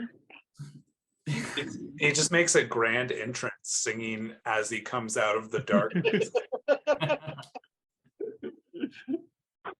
That'd be pretty awesome. What song would he sing for that? Do elves have infravision, right? Yeah. Yeah.